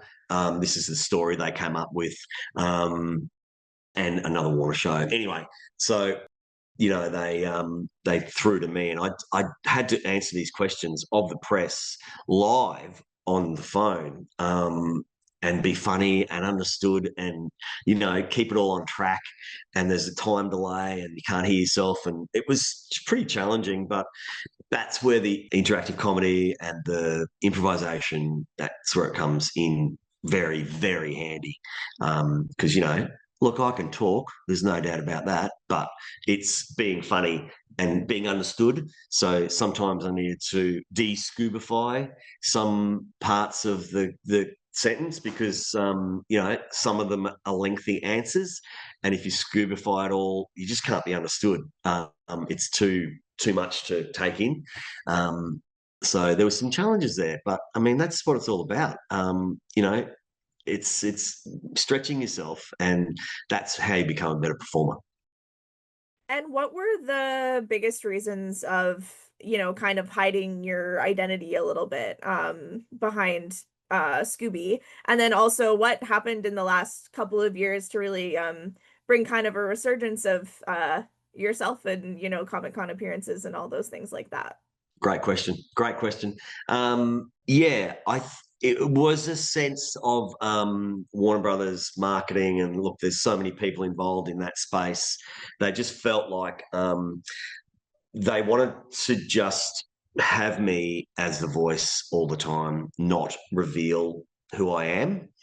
And I was okay with that. Whatever. Yeah, sure. That's your strategy. No worries. I was revealed at the premiere. They invited me across to Man's Chinese Theatre on Sunset Boulevard for the afternoon premiere of Scooby-Doo 1, with all the cast and everybody, obviously. And I stepped out of the limo and to a bank of press, of photographers who, there's a big line of cars, and we're all getting out, and person gets out in front of me, and all the flash bulbs go off, like, who's this? Wow, calling out names and things, that scene. Anyway, I get out of the car when at my turn, and everyone goes, who's this? Because they'd never seen me before, never. And then the Warner Brothers promotional person says, "Ladies and gentlemen of the press, may I present the voice of Scooby-Doo, Neil Fanning." And I just go straight into the voice. It's all just, oh my God, it's him! Wow, great. So that was pretty exciting. So I did get revealed, but just not in the lead up to the movie. And then I just got in after the Scooby-Doo 2 wrapped. I had an opportunity to move to America, and I'd just done the voice of the most iconic character in the world at the time. But I just felt like, I had a young family. They were just in primary school. I had, property and things, and I just felt like it was going to be too destabilizing for my kids at the time, and I decided not to do that. And look, that might have been a bad move. I don't know, but look, family's the most important thing to me. I wanted to bring my family up in Australia, and have opportunities when they're a bit older, perhaps. Anyway, I didn't, and then as you've seen with my CV and things, that I just kept working, and I got asked. Alexa, I got asked many times to do Comic-Cons over the years and do different interviews and things with Scooby. And it's not that I didn't want to, but I felt like, to be honest, I felt, or my wife says that I had imposter syndrome. Yeah, so it's when you don't feel worthy of the adulation of people heap on you, and I just felt like that I don't. People might want to be interested in what I've done. Anyway, it came to a point. I didn't do anything with Scooby for 20 years. I'd go and work places, and I'd be working there, for a couple of years, and people would go, "I just heard that you're a performer and you're the voice of Scooby-Doo. What the hell?" Like, there was nothing on my private Facebook account about it. This is pre-Insta. If you know me, you know I did it. So to have anything on Scooby on my private thing is like, I'm a bit of a wanker, as we would call ourselves in Australia. It's a bit like, really? So yeah, I'm quite a private person too. So I didn't do anything with Scooby for 20 years, essentially. And then what happened was, we have a Gold Coast Film Festival at my hometown, and it's really good. And they had the 20th anniversary of the release of Scooby-Doo original, which was shot at the studios in 2022. Was the 20th anniversary, and the film festival, as their premiere movie of the whole festival, was Scooby-Doo, because great synergy, 20th anniversary, blah, blah, blah. They contacted me. The media manager contacted me and said, "This is what's happening. We're going to have John Cox come along with all his props from the movie. We're going to deck out the whole foyer. It's going to be a big deal.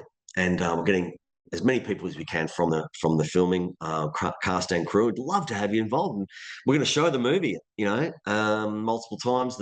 And the premiere night of the festival is Scooby-Doo, and we'd love to have you, do a panel after the show and be interviewed and things.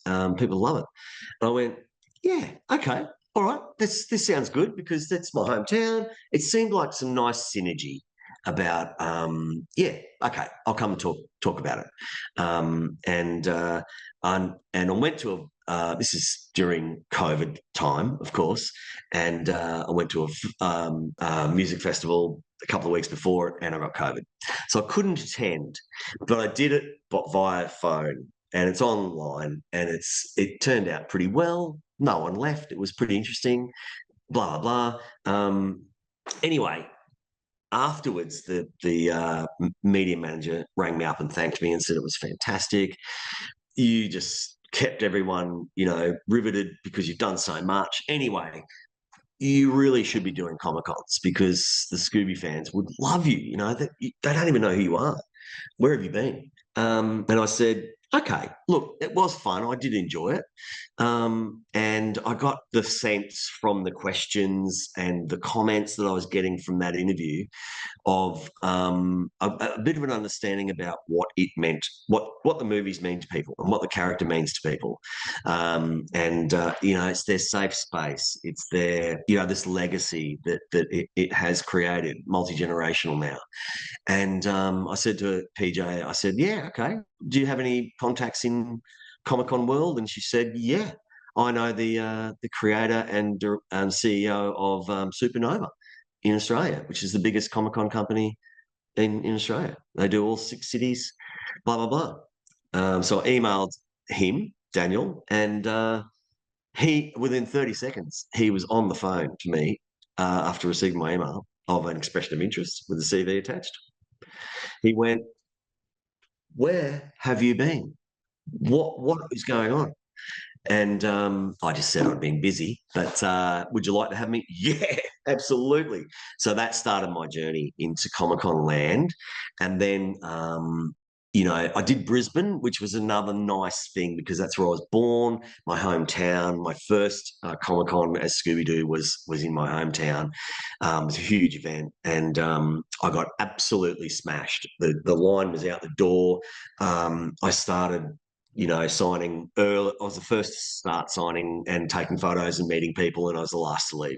It was just insane. And I was like, wow, okay.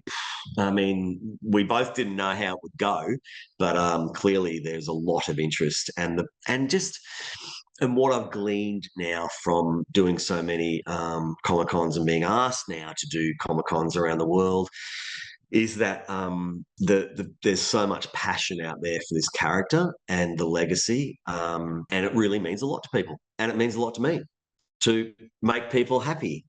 And the joy for me now is this whole new door opening again to create joy. There's enough stuff going on in the world at the moment. Let's just be joyful and happy. And if I can be a small part of that and open my mouth, and no one knows who I am until I go, and people do that. They light up. And that's the beautiful part for me.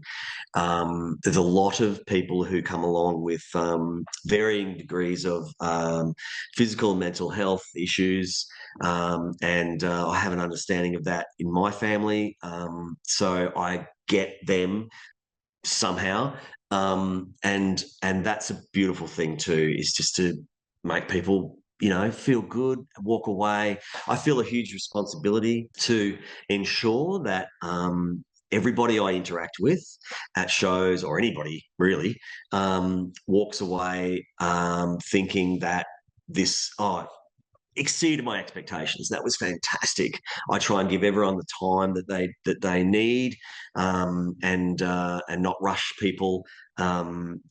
Let them ask questions, do the voice for everybody. Because, think about it, Alexa, this character means a lot to people, and they see that I'm going to be at a con. So they're months in advance have this expectation. Oh my God, I'm going to meet this guy. I hope he's nice. I'm going to get him to sign this. I'm going to do that, whatever. And then they're saving up their hard-earned to come and meet me, which is very humbling, and then line up and they're waiting their turn. Then they get to the front and they meet me. And I just want to make people walk away going, yes, fantastic. you know, and Matthew Lillard feels the same way. We all do. Like, this is a whole Comic-Con family now is really special to me. I've got my film family, my corporate family, theme park family, you know, and this is another new family that we all sort of are a traveling troupe, if you like, going around to different Comic-Con events and keeping the nostalgia alive for these amazing, you know, shows that we were very blessed to be a part of. And what is it like connecting with so many fans who these films and this character means so much to them? Is that healing the imposter syndrome at all? Yeah, yeah, it is. It is. It's been cathartic for me, and I really love what I do now because I've got a lot to talk about, as I've just said in this last hour or whatever it's been, and lots of stories and lots of things, and I've got lots of photos and videos and everything. Like, I'm nostalgic. I'm a filmmaker. My hobbies are photography and filmmaking, so I shot everything on my journeys around the world. I've got so many photos to reveal now. That's the exciting part for me, is that the fans, they're going to love this. They're going to just, there's so much BTS. It's never been seen before. Never. I mean, this is new behind the scenes of Scooby-Doo 1 and 2, and things and premieres and stuff, and photos and things that I think people are going to really dig. And I'm getting there. I'm still working constantly. So it's very time consuming because technically, Alexa, I would say I am intermediate at best. I'm a creative, so all this technical stuff, it's very difficult for me to grasp, but I'm getting better.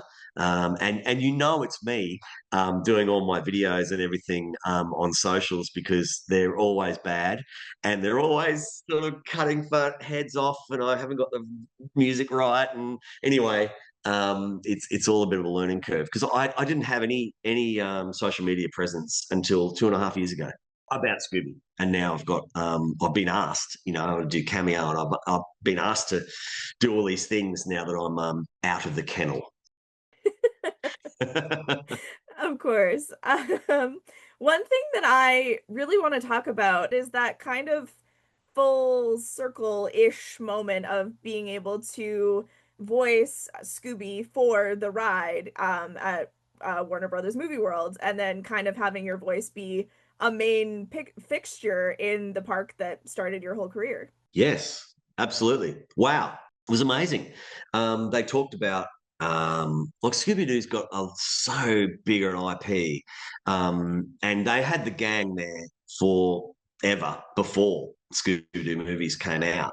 So that at the park, at the theme park, we had a Mystery Machine. All the characters would dress up, costume character of Scooby, of course, and that was always really cool. And then the movies came along, and they decided to do the Australian premiere of the movie at Warner Brothers Movie World. Of course, why wouldn't it's a Warner Brothers movie.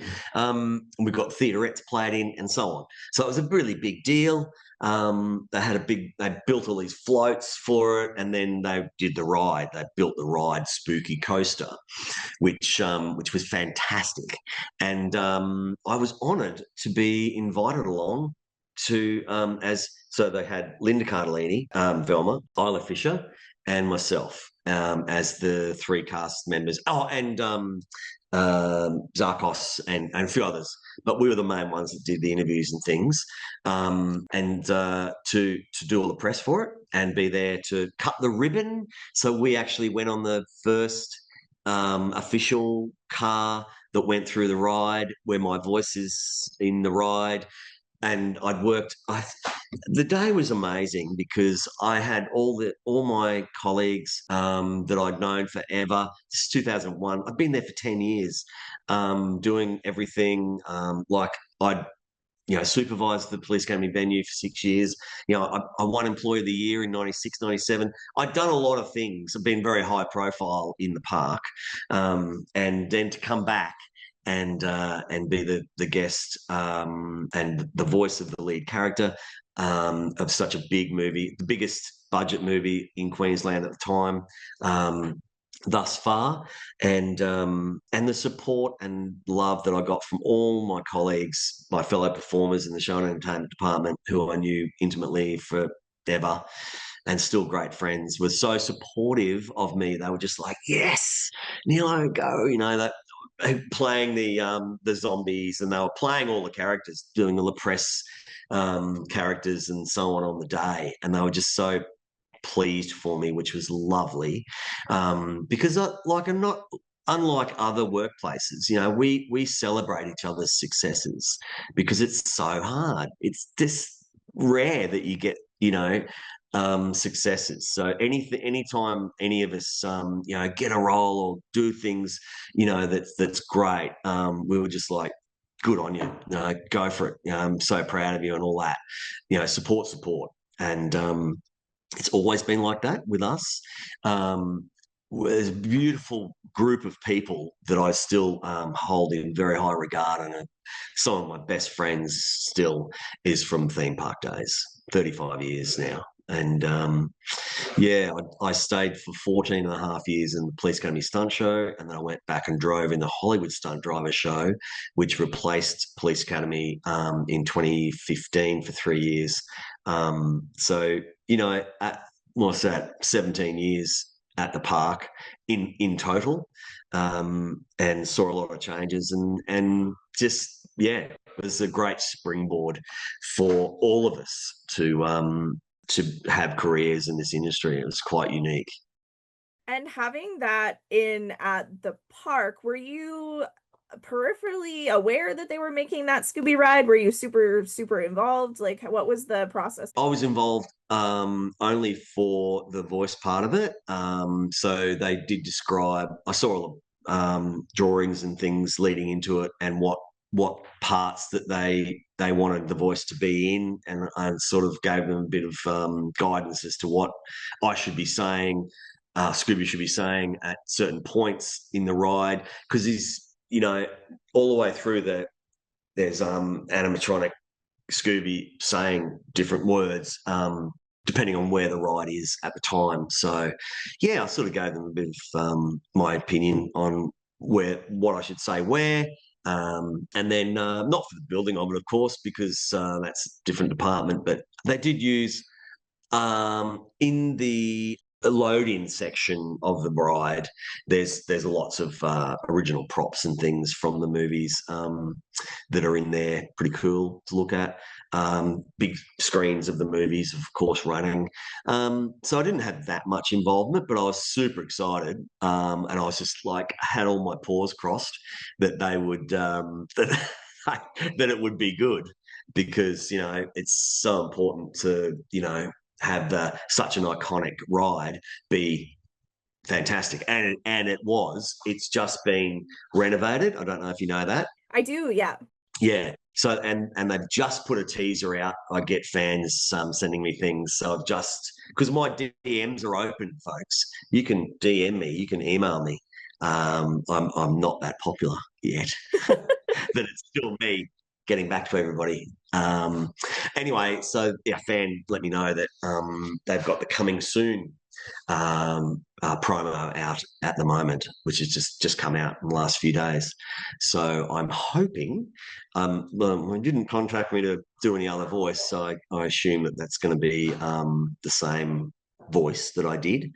Why would they change it? It's just, it's still going to be relevant.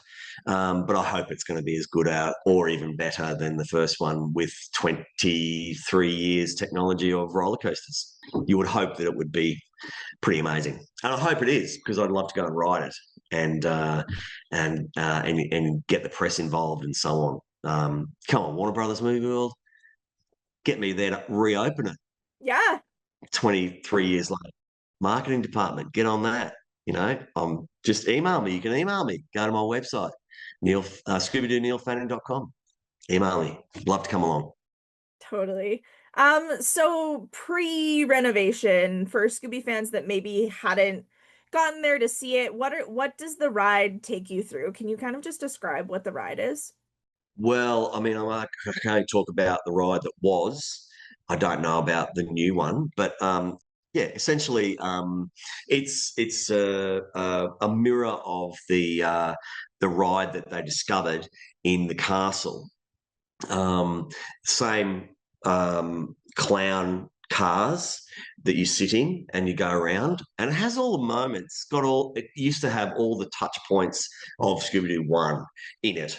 And there's a great section where you roll around and you come to a stop and then you go backwards. And that was really surprising at the time. But yeah, it was really good. It was always rated as being, you know, one of the best roller coasters there at the park, and hugely popular. So it's been being renovated for a long time. I mean, I'm talking nearly a year. So people are pretty excited about it. You know, the number two, the series 2 of it coming out. So yeah, let's hope. I don't know. Look, maybe it's something different. Maybe they're incorporating. What I hope, Alexa, is that they actually incorporate some monsters and villains out of Scooby-Doo 2. You know, because Matt and I, and quite a few of us agree that Scooby-Doo 2 was a better movie than 1 for some reasons, and it's only our opinion, was that had the classic villains come back, was a lot more nostalgic. It was a funnier, pacier. I thought it was a lot more James Gunn. I mean, we're all better. We're all better, I thought, because we'd already done 1 movie together and they had the same cast and crew. Almost all of us were back. The Keys, I mean, not because we shot this one in Vancouver, but the Keys, all the heads of department, Bilbo's, all the animation team, same, writer, producer, director, producers, executive producers, all the 5 of us, and then awesome additions like Seth Green, Alicia Silverstone, Frank Boyle. I mean, these amazing characters and actors to be working with was mate, I think I love I haven't watched it in some time, but I do enjoy every time I do watch it. And I'm super proud still that they, as I said earlier, they both stand up and are watched constantly by people. That's lovely. Totally. At the time of shooting, did you ever think that those 2 films would have such relevancy 20, 25 years later and beyond? Well, you can only hope so. I felt like even as we were shooting it, and people have talked about this a lot over a lot of interviews, there was a really positive, great vibe about the show. It was super fun to be involved in. Everyone was fully committed. They were working their bums off to make this the best it could be. We all felt responsibility to the legacy and all those words. So we were hopeful, yes, but of course you don't know how it's going to be received. The Scooby fans can be, hugely supportive, and they're not supportive. If they don't like something, they're going to sort of let you know. And I think Velma's a classic example of that. So we were hopeful, and we felt like it was going well. It was looking good. I mean, I'd sit in on the rushes as much as I could, because I love that opportunity to have that all access all areas pass. I'd say, oh, can I watch the dailies? Yep, sure, because that's when you hear all the comments and, oh, let's do this, let's get that shot, and that's learning the craft for me. So I learned a lot on that show personally.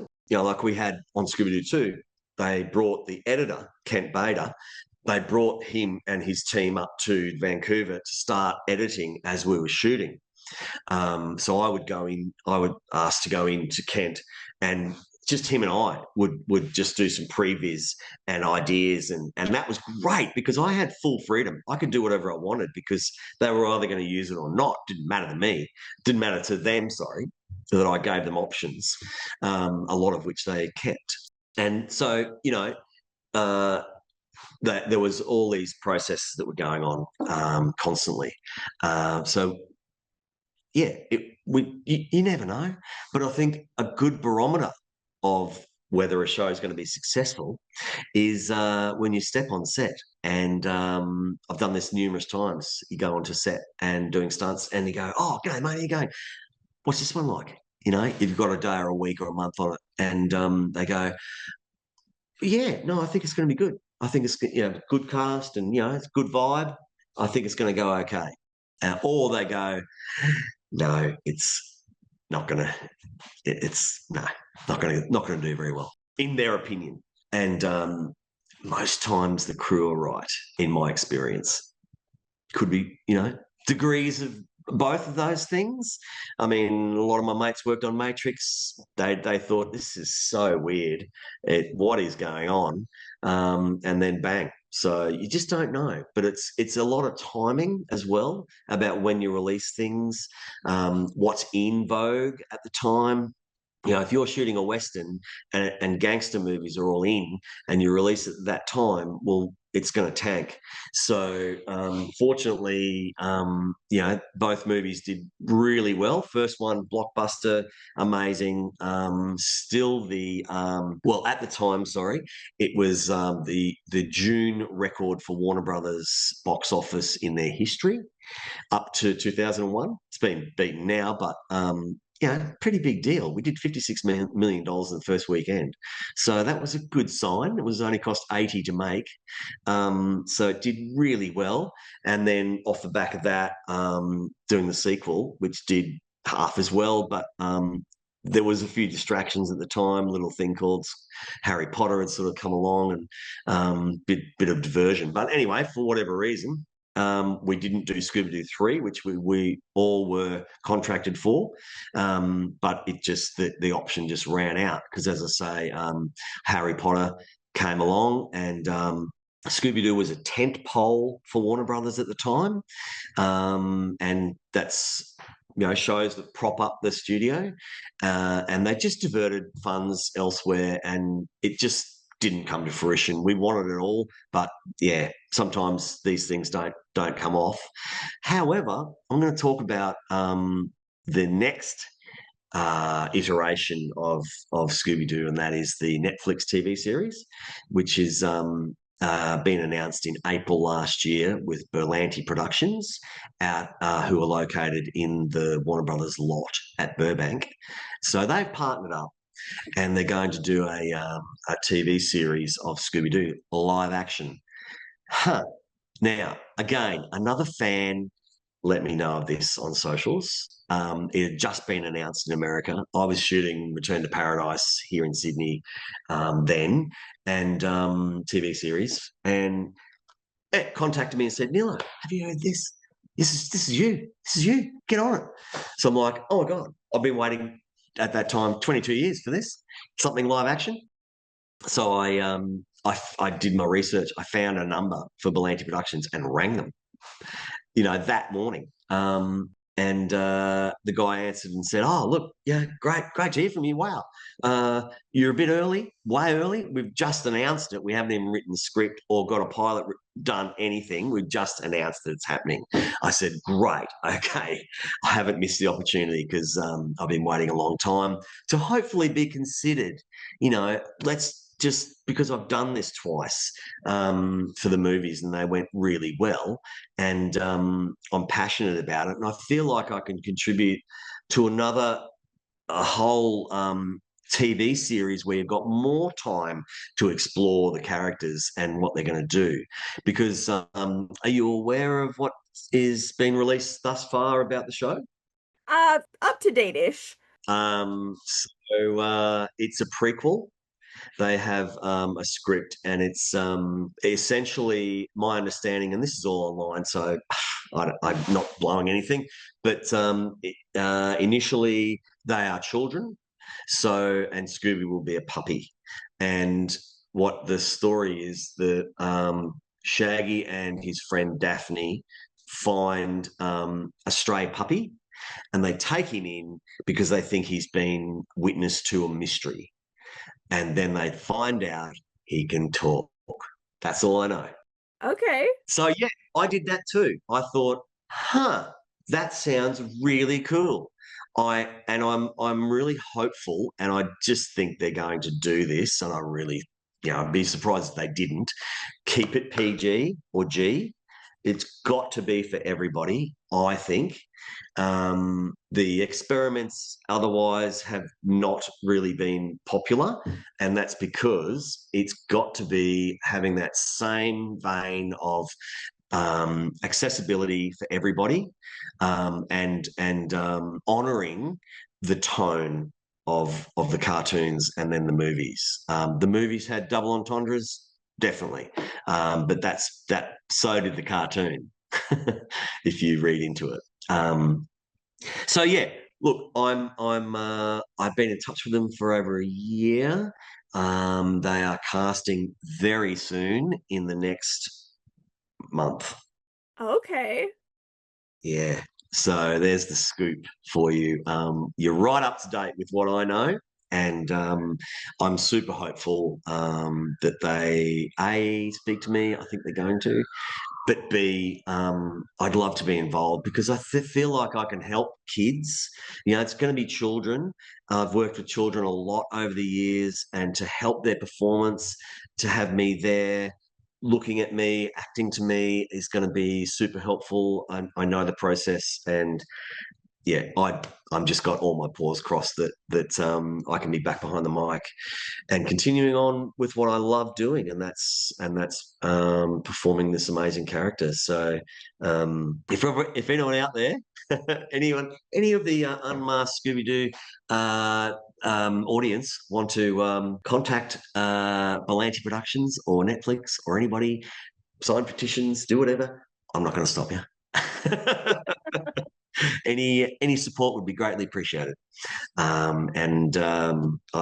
You will find out anything that I'm aware of on my socials when I am able to, in line with NDAs. Perfect. Well, I've got my fingers crossed for you. I hope you're involved in some capacity. Thank you. Me too. It's going to be amazing. I hope they really stick within the kind of PG area, because I think that's the strong suit of the franchise. So, fingers crossed. Me too. And knowing that it's kids as a cast, I think that's now a given. And I just don't think the experiments have been successful, and there's too much at stake with the IP, with the marketing and the merchandising and all that, for it not to remain in that very family orientated space, which it has thrived for 55 years. So let's keep it there. Absolutely. With James Gunn being so involved in DC and so many DC Scooby-Doo crossovers having happened in the animated verse, is there a role for Scooby in the new DC universe? Yeah. Why not, James? Come on. Absolutely. Oh, look, it's there's so many options. I love the Kiss episode, the Laugh Olympics, it's all this crossover. Crossover's been happening forever. And yeah, why not? Absolutely. There's so much you could do DOO with this character and Scooby and Shaggy and the gang, or separately, together, whatever. So yes, James, I haven't spoken to you for a bit, but he's messaged me recently, but he's been a bit busy. I'll give him a break. Just a little bit. So yes, I do think there's definite. What do you think, fans? Let us know. Let us know crossover ideas, because I think it would be great if the people who made some decisions could actually talk to the fans and ask their opinion, and just get a gauge of where that, what they would like to see and not like to see, because there's your touchstone audience right there. I mean, Scooby-Doo, the hashtag, or is the I'm not sure, has like 50 million followers. So, the audience is massive. Ask them, let them know that you're thinking about them. That will give you a lot of love for whatever you're going to bring out. Definitely, that the fans have been listened to. They know what works, what's going on, and yeah, I think that's really important. So hopefully, if they do something, it'll be something that is what everyone wants to see. And I'm heartened by the fact that the Netflix series is a Netflix series, so they've got a big budget. I feel like that's a really big advantage now in ensuring that it will be, cutting edge and have the right resources placed to it in respect to its place in history. On that asking the fans front, there's a lot of people that would love a legacy sequel to these two Scooby films.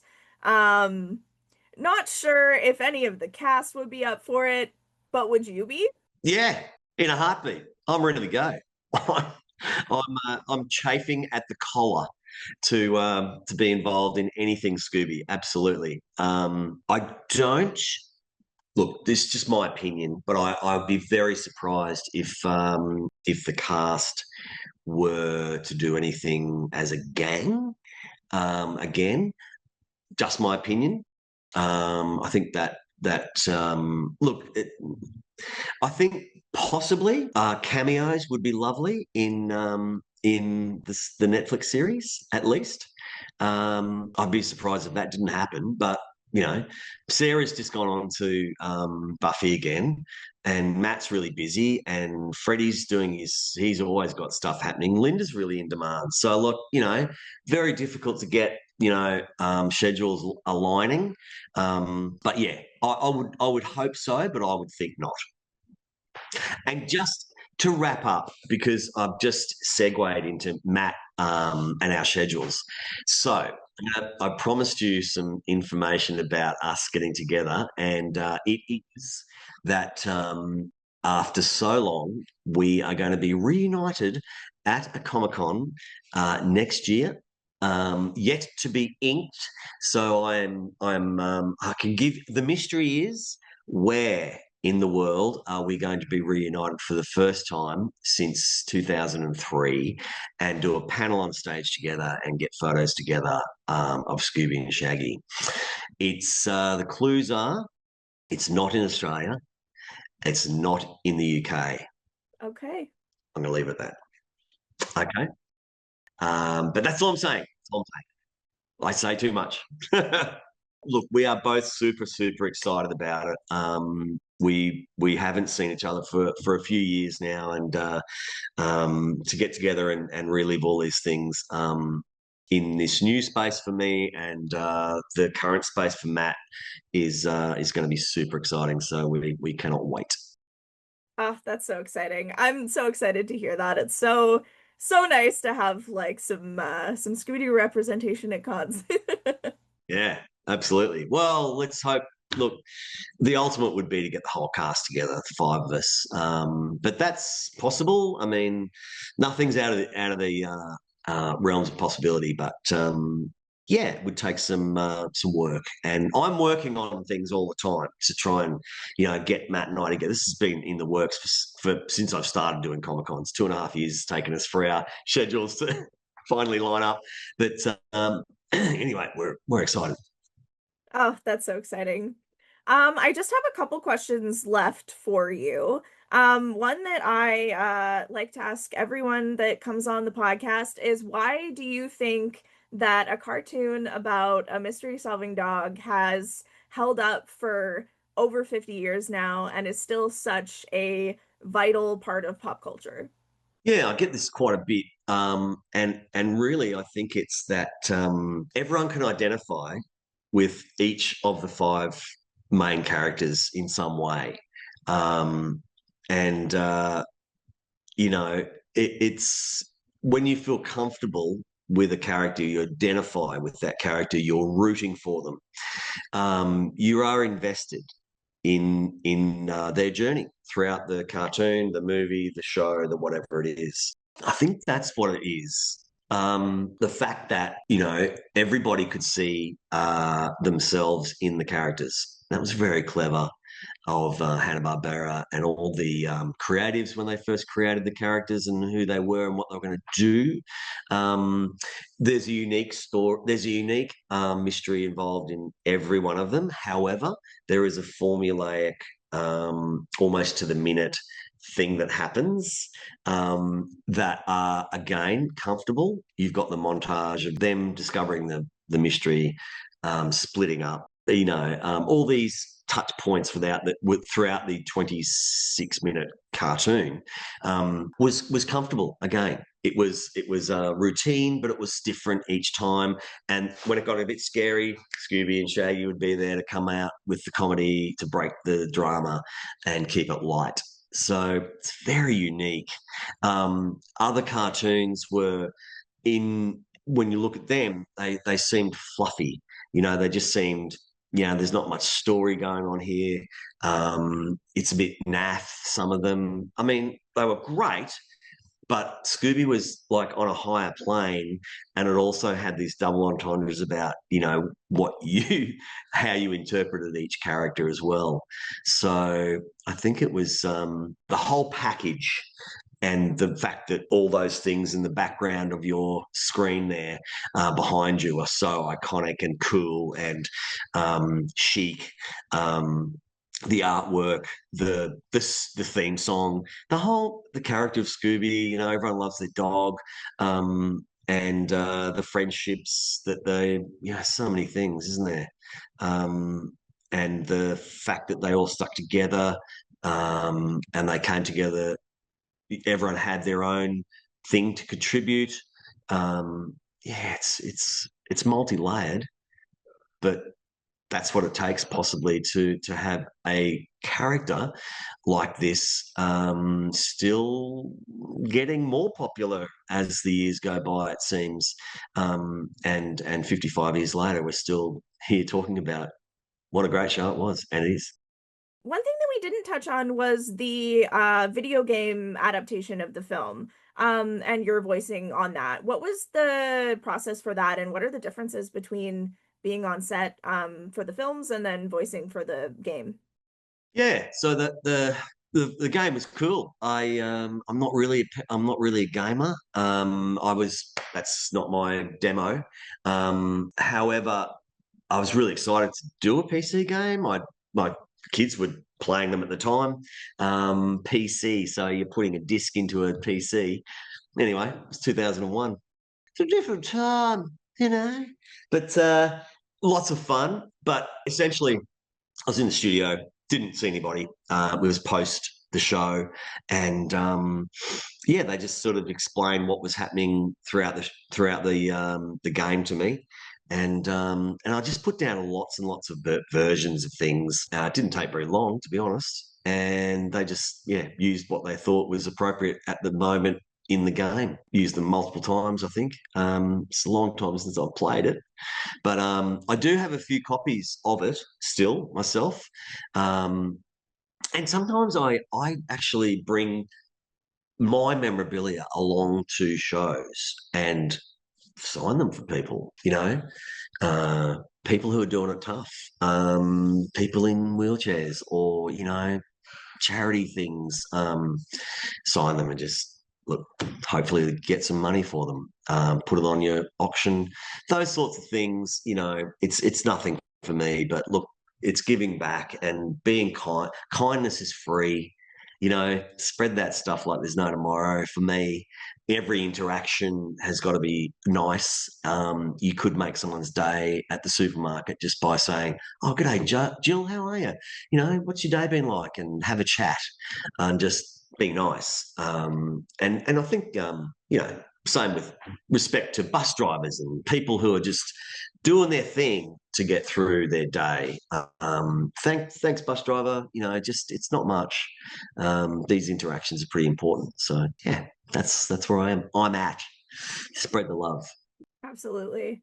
On that note, I think that covers all of the questions that I had for you. Is there anything that I hadn't touched on that you wanted to talk about, or does that kind of cover everything?